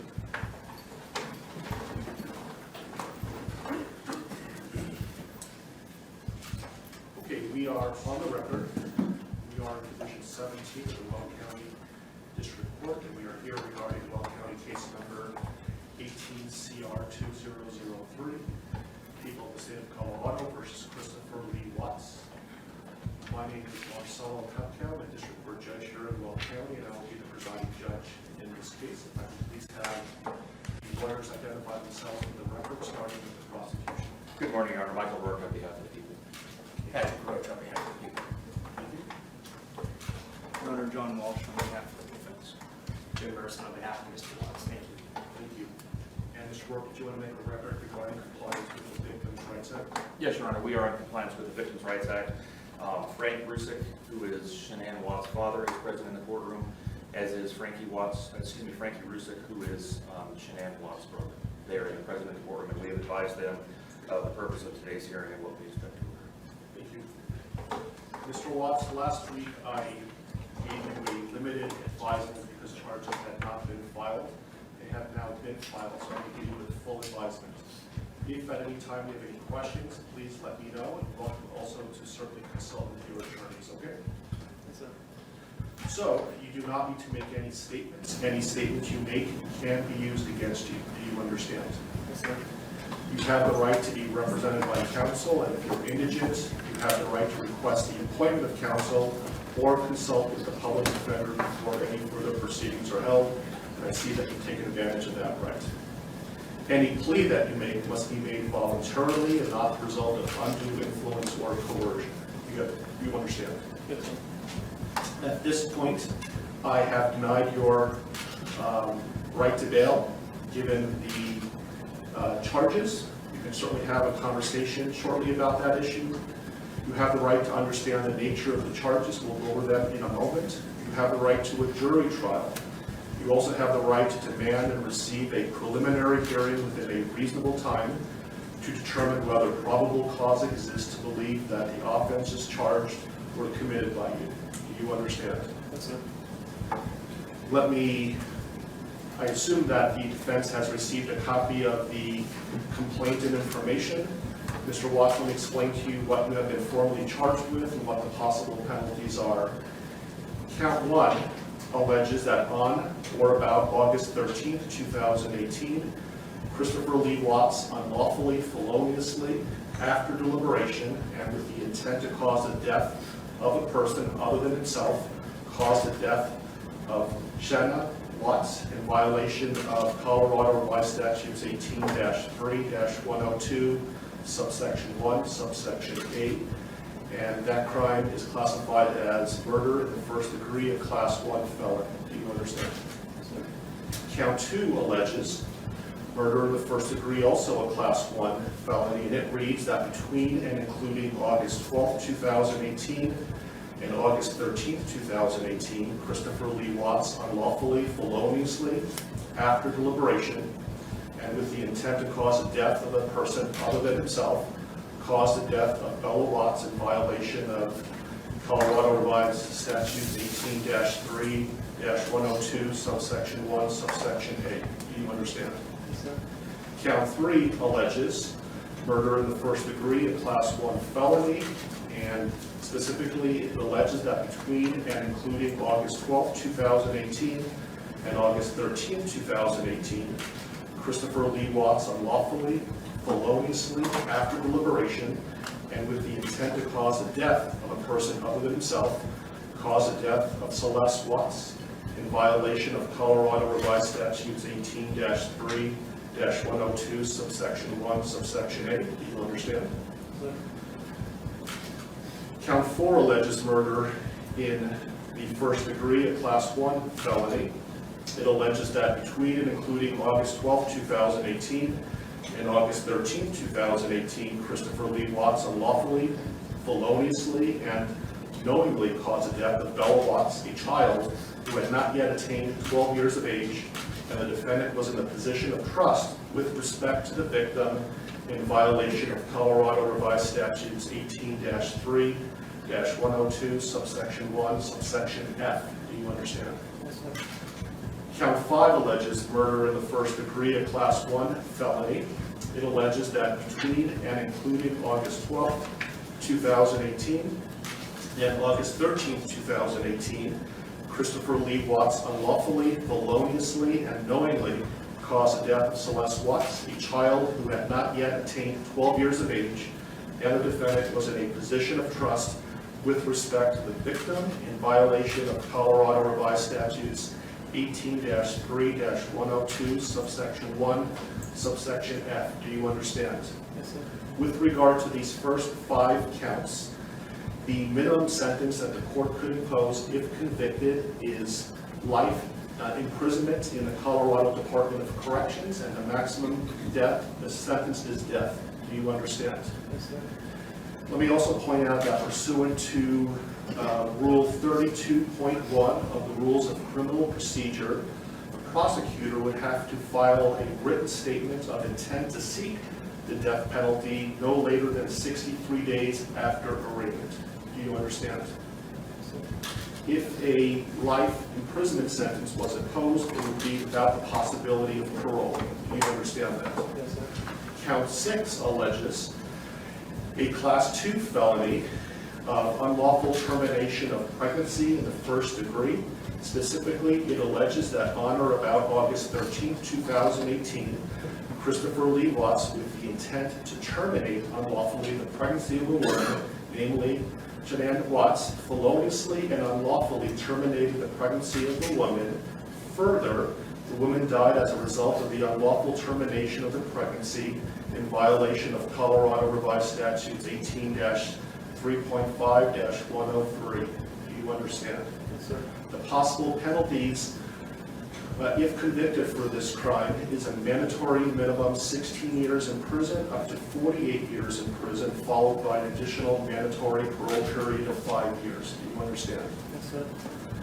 Count 7 alleges tampering with a deceased human body, a Class 3 felony. It alleges that on or about August 13, 2018, Christopher Lee Watts, believing that an official proceeding was pending, in progress, or about to be instituted, and acting without legal right or authority, unlawfully and feloniously, willfully destroyed, mutilated, concealed, removed, or altered a human body, part of a human body, or human remains with the intent to impair it or their appearance or availability in the official proceedings in violation of Colorado Revised Statutes 18-8-610.5. Do you understand? Yes, sir.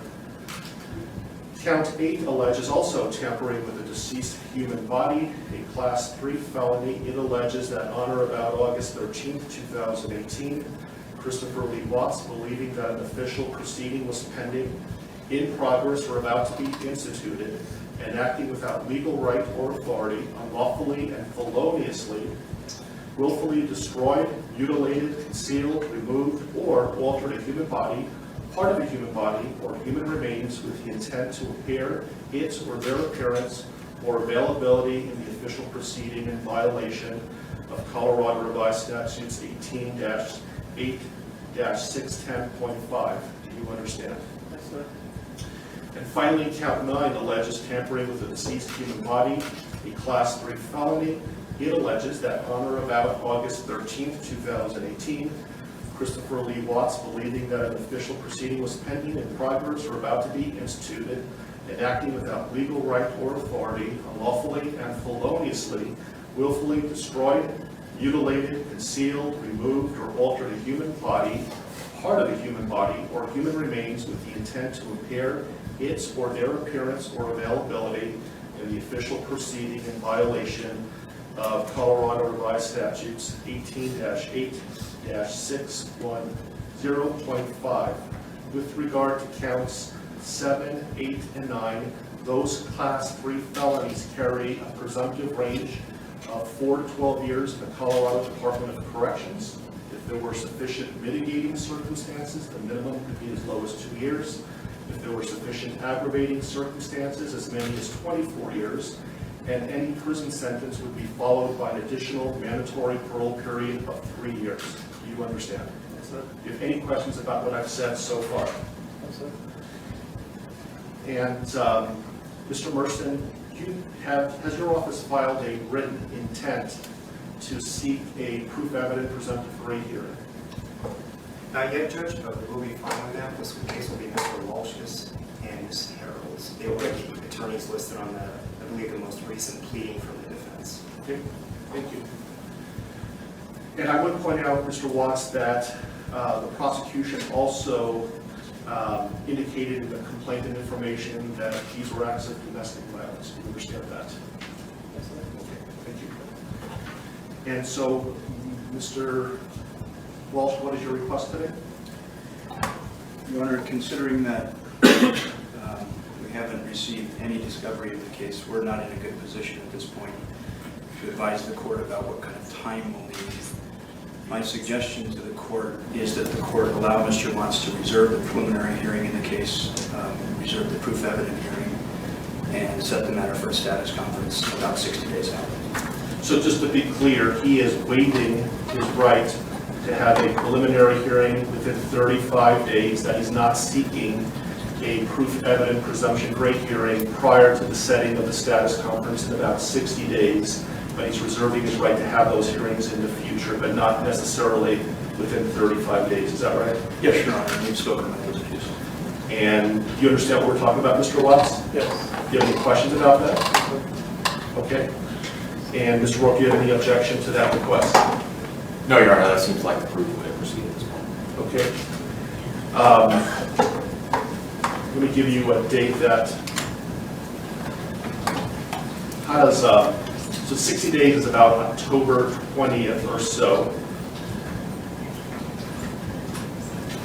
I have October 11th. Does that date work for the parties? I can go a little bit further if you like as well. I think a little bit further would make sense, Your Honor. Thank you.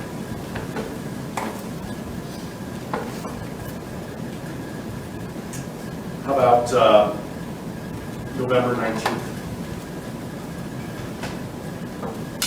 While we're waiting for lawyers to let me make a record that the court's going to find that Mr. Watts is knowingly, intelligently, and voluntarily waiving his right to have a preliminary hearing within 35 days.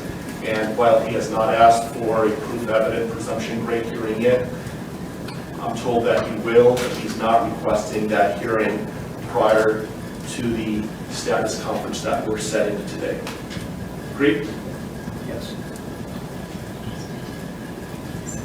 That date works fine with the defense, Your Honor. Thank you. Your Honor, I spoke to the Rusiks, and that is fine with the people as well as the witness.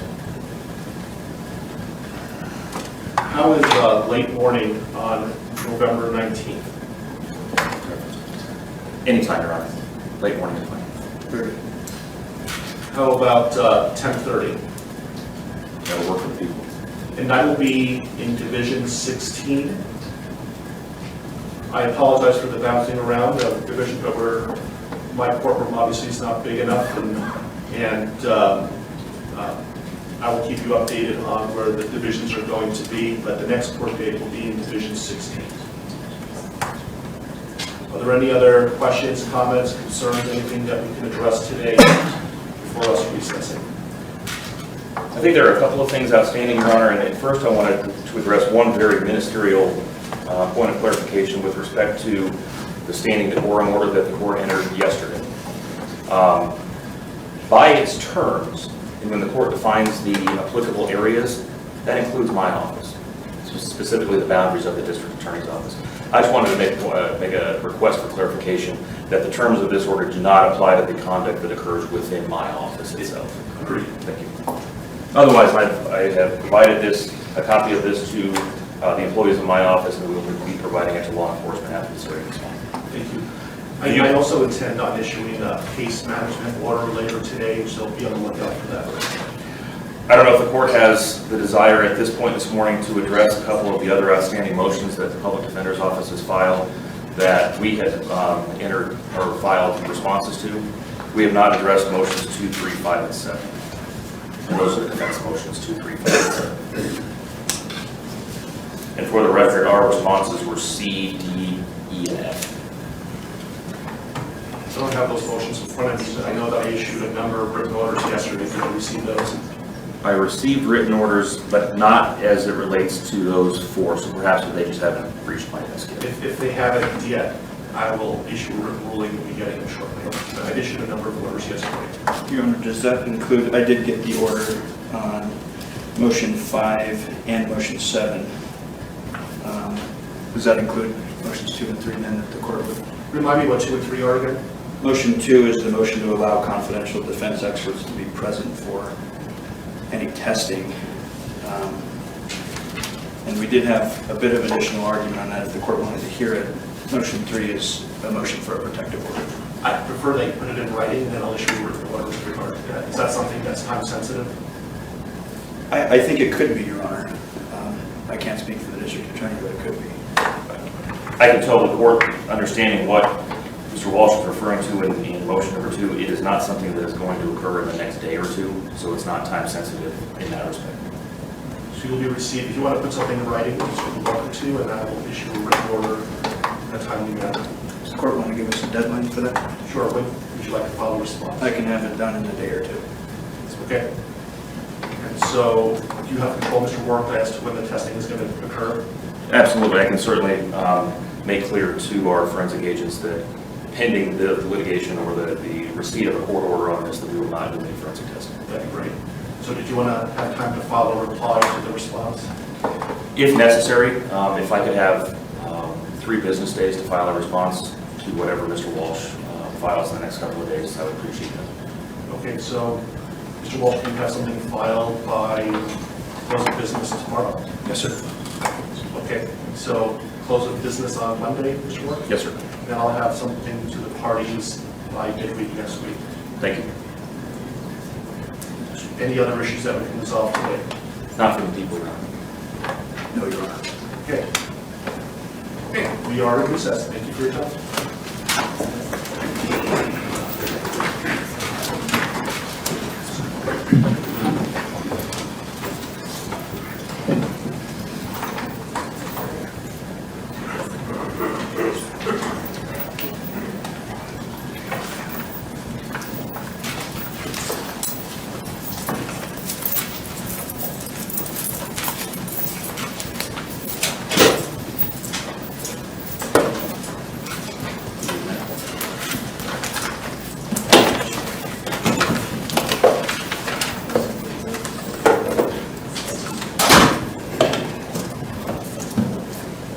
This matter comes on for a first appearance. Mr. Warren, correct me if I'm wrong, but formal charges have not been filed yet? That's correct, Your Honor. The defendant was arrested. Formal charges have not been filed. By my calculation, I believe they will be due to the court at 3:30 on Monday afternoon. Thank you. Mr. Mercer, anything you would like to say about that? Not regarding that issue, thank you. So the court has reviewed a affidavit in support of a warrantless arrest.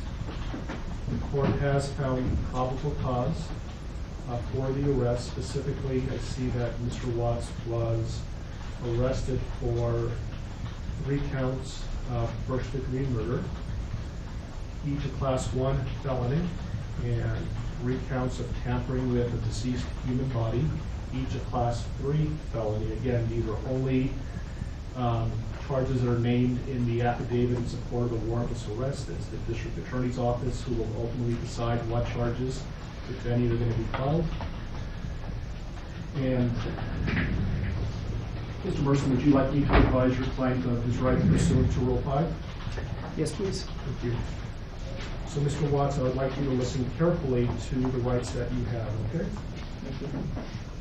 And so first, you don't need to make any statements. Any statements you make can and may be used against you. Do you understand? Yes. You have the right to counsel. Do you understand? Yes, sir. If you are indigent, you have the right to request the appointment of counsel or consult with a public defender before any further proceedings are held. Do you understand that? Yes, sir. And Mr. Merson is the head of the public defender's office, and he is going to represent you today and potentially in the future. Do you understand that? Yes, sir. Okay. Any plea that you make must be made voluntarily and not the result of undue influence or coercion. Do you understand that? Yes, sir. Right now, charges have not been filed, so this is a limited advisement. I intend to bring you back next week once formal charges are filed on Monday, so I can give you a full advisement. But I will tell you that at this point, the court is not authorizing any bail. Once I know what the official charges are that are filed by the district attorney's office, I'll inform you of the nature of the charges. If charges are filed, you have the right to a jury trial, and you have the right to demand and receive a preliminary hearing within a reasonable time to determine whether probable cause exists to believe that you committed any of the charges that are filed by the district attorney's office. Do you understand that? Yes, sir. I believe that your lawyer has filed about 16 or so motions on your behalf, including a request for a preliminary hearing. Do you agree, Mr. Merson, that that time period, that 35 days to have a preliminary hearing, doesn't begin until your client appears in court next week once formal charges are filed? I agree. And I have not seen, correct me if I'm wrong, a proof positive, presumptive great written motion by your office. Not at this point, Judge. Okay. Okay. And so would you like me to further advise your client of any additional rights? No, thank you. Mr. Rourke, what kind of conditions, if any, are you requesting for the protection order given the circumstances? Judge, I'm going to defer to Mr. Wren. Mr. Wren? People are simply asking for the standard protection order under Title 18 at this point, given the deceased nature of the victims. And I assume based on the no bond hold, the issue of possessing or having access to or control over a firearm or any ammunition is a non-issue until and if bond is authorized. That's correct. Thank you. So, Mr. Watts, I am going to issue a protection order pursuant to Colorado Revised Statutes 18-1-1001. It's going to state that you not harass, molest, intimidate, retaliate against any witness involved in this case. Do you understand that? Yes, sir. If you were to violate the statutory protection order, it's a Class 1 misdemeanor. Do you understand that? Yes, sir. And could we talk about some of them? I realize that things are happening very quickly. Motions were filed today. There hasn't been a lot of time to object or to file responses. Mr. Merson has filed a number of motions, some of which potentially may be time sensitive. My intention is for the parties to come back to court next Tuesday so I could advise Mr. Watts of his formal charges that are filed no later than 3:30 on Monday. So I'm not sure if I'm going to be requiring the prosecutor to file a response between now and Tuesday, or whether we can resolve some of these issues now. For example, the preservation of certain evidence, like police notes, handwritten notes, like touch DNA evidence, things of that nature. Your Honor, I think we can address some of these pretty quickly, but certainly not all of them. We would be asking for time to file a written response to some of them. Yeah, I'm just concerned about the time that elapses between now and Tuesday, and I want to make sure that the evidence that's being requested to be preserved is preserved. Understood. So, for example, can you, any objection for me to order that all law enforcement, both state and federal, that were involved in this case, preserve their handwritten notes? Any objection to that? No. So I will grant that request. Did you read Mr. Merson's motion with regard to touch DNA? I believe that was filed under seal, and I have not seen it. It was suppressed, so they should have had access to it. Gail, Christy, could you put out a copy for Mr. Wren? Again, I appreciate the fact that this happened very quickly, and so let me get you a copy of that, a hard copy of that, and then you can review it and let me know what your thoughts are. Is there an autopsy that's scheduled to be conducted in the near future? Not yet. There was a 16. 16? Yes. While we're waiting, Mr. Merson, I noticed that Actually, I'm sorry to interrupt, Judge. It was D17. D17? Yeah, sorry. So I see that your motions are numbered, but I'm missing 9 through 15. Yeah, I basically counted them and then started off. There were some other people in my office that had filed those other pleadings and not numbered them. I just want to make sure I'm not missing something. I don't think you are. I think many of them concern the media issue. On the way over here, the deputies advised the court had already ruled on that. So to a certain extent, some of that is moot. But if we are going to take a D17, in light of the fact that the affidavit is still sealed, I would ask that the court seal the courtroom and just allow the parties to argue that, because it will require me to talk about information in the affidavit. Well, why don't we give Mr. Wren an opportunity and let me know whether, without talking about the substance, whether he has an objection or not. It's really more of putting the prosecution on notice than anything else. Why don't you read it first and let me know what you think.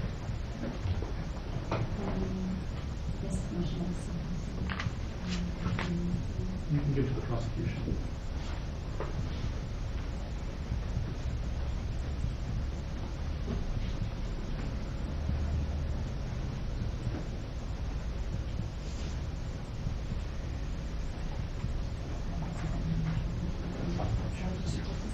Steve. After picture of it. I might. It was one of the. So I did add the house to this, so the D17 will have the house on it as well. But that's the gist of it. At this point, I'm concerned about whether or not it's not. It's been released by law enforcement. Okay. When was that? Like last night. Okay. All right. And I guess that part of the motion would be put at this point. Mostly concerns what's in this motion. So, okay. If I could take a moment to read. Yes. Mr. Mercer, anything on the discussing it?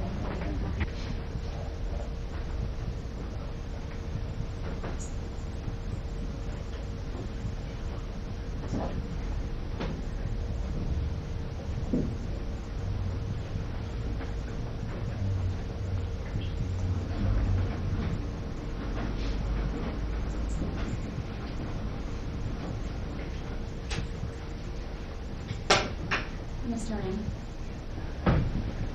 Thank you. I'm okay with continuing it. I just don't want there to be any time-sensitive issues between now and next Tuesday that we should have handled today. I think we need to address it today. As I indicated, Judge, at this point, there's not an autopsy scheduled or autopsies. I don't know when that might happen. I don't know if it would happen before Tuesday or not. With respect to this motion, and does the court want to address Mr. Mercer's concerns about clearing the courtroom, given the sealed nature of this, or may I speak for you? Well, it was I think it's based on the sealing of the affidavit in support of the warrantless arrest, and so it was your motion to seal. So if you think the reasons why you requested the affidavit to be sealed are going to be compromised, we could do this in camera. If you believe it's not, then we can talk about it publicly. I'm not worried about the compromising nature of the affidavit. I will tell the court and make a record that the prosecution has provided Mr. Mercer with a copy of the affidavit, despite the fact that it was sealed to the public. I am concerned about this being discussed in a non-in-camera setting. My concerns revolve around the issues I brought up in the objections to expanded media coverage. It's an ongoing investigation at this point. I have concerns about, what would be discussed and how that would implicate Mr. Watts' right to a fair trial and his due process right. So my request is that the court seal the courtroom so we can discuss this. Mr. Ray? Move that to the discretion of the court. It seems to me, based on everything I've heard, that the affidavit is going to be released at some point. It was the prosecution who requested the sealing of the affidavit. They're not concerned about this being compromised, the investigation being compromised. And so I think we can talk about this publicly. Mr. Wright? And when you say talk about this, are we still talking about yes. D17, yes. Which was also filed under seal? Yes. So with respect to paragraph number 3, Judge, our concerns relate to the way this is worded. As the court knows, the pathologist goes through a very extensive process when conducting an autopsy, much of which is governed by statute. I think most of what he's asking for is standard procedure for an autopsy conducted in this jurisdiction and would be done. However, I have concerns about the way this is phrased in that it orders collection of trace DNA and touch DNA from certain areas of bodies that at this point we don't even have, frankly. Second, we don't know if that trace DNA is going to even exist if we have the bodies. So there's no way to order us to find something that may or may not exist. I think when I read the motion, it essentially is putting the prosecution on notice that at some point they may be in possession of exculpatory evidence, and it's their duty to make reasonable efforts to preserve that and ultimately provide that to the defense. And so I think they're on notice by the mere fact that we're talking about this, that Mr. Wren got a copy of the motion, and if this becomes an issue later on, we can litigate this, and there's some pretty significant sanctions for the destruction of exculpatory evidence. Okay, so that would be the ruling of the court. Your Honor, may I ask one clarifying question? Because the way that the motion is titled talks about the collection of touch or trace DNA at 2825 Saratoga Trail, as well as during the autopsy, but the body of the motion does not. I want to make sure that Mr. Merson is aware that the home where the homicides were alleged to have occurred has been released by law enforcement, was released as of about midnight last night. So even as we stand today, we are not in a position to be able to go back in and collect trace DNA from that home. So I just want to make clear that the ruling of the court does not require us to do anything affirmative with respect to the home. And Mr. Wren advised me that the government is no longer in control of the home, so I'm aware of that. Thank you. Thank you. Thank you. With regard to the motion for protective order, essentially for nobody to speak to Mr. Watts other than his attorneys and investigators and support staff, I'm assuming there's no objection to that? Correct. You'll put law enforcement on notice on that issue? Yes. Okay. Any other time-sensitive issues that cannot wait until next Tuesday? Nothing from the people. Mr. Merson? Can I just have 1 second? Sure.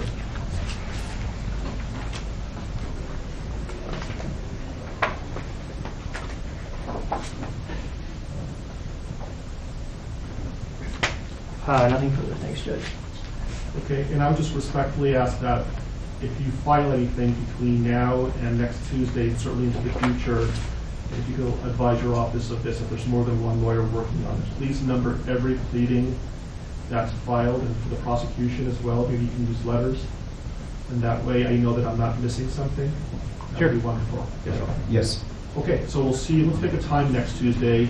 I know everybody's really busy. I just had some time open up. And so what's a convenient time for everybody to be here? I'm also going to be asking if there's victim rights compliance today and see if there's a more convenient time for whoever the victim rights representative is.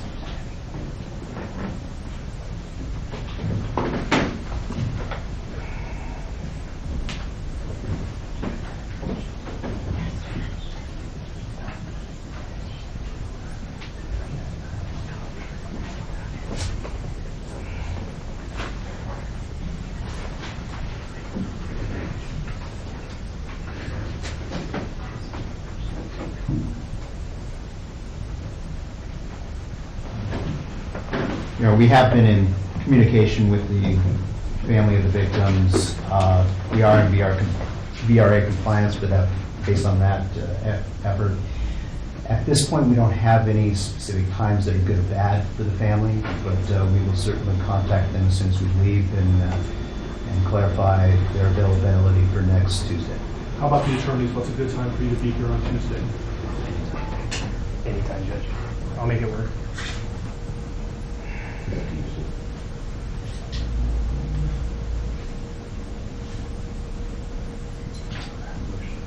The motion's hearing in Division 12 at 2 o'clock. That'll probably last an hour. Otherwise, I'm free. About 10 o'clock. That's fine. Okay. So the plan is next Tuesday, 10 o'clock, we're going to know whether the prosecution filed formal charges or not, and the deadline for that would be Monday at 3:30. I will give Mr. Watts a more detailed advisement, and then we'll decide what the next step is going to be. Does that work for everybody? Yeah, one more thing. Yes. I would just ask the court order that the prosecution give the defense notice as to if an autopsy is to be scheduled, when that is scheduled, so that we can file the appropriate motions. I think you can appreciate why we would want notice of that. Yes. Any objection to that? Not as to the notice issue. Yeah, I'm not going to be ordering that they, at this point, I'm not ordering that they be allowed to be present during the autopsy. Why don't we say 48 hours notice? Is that reasonable? Yes, and if I learn that information over the weekend, I'll email Mr. Merson. Is that okay with you, Mr. Merson? That's fine, thank you. They wouldn't do the autopsy over the weekend, though, would they? No, I don't believe so. They would? They're going to try to get it done soon. So 48 hours is probably not going to do anything during this session. We've all certainly seen autopsies scheduled less than 48 hours after the bodies are recovered. So we will do our best to comply with the notice requirements as soon as we learn the information. Who would be making the decision on when to perform an autopsy? The coroner's office. So can you communicate with them that there's an order that there would be 48 hours notice And if they, for whatever reason, can't comply with that, you'll let Mr. Merson know. Is the court ordering that the autopsy not be conducted earlier than 48 hours after the recovery of the bodies? No. Okay. What I'm saying is I'm ordering that you notify the coroner that there's an order that Mr. Merson's entitled to 48 hours notice, and if they are intending to perform the autopsy sooner than that, they need to let you know before it starts so you can give Mr. Merson reasonable notice. Yes, sir.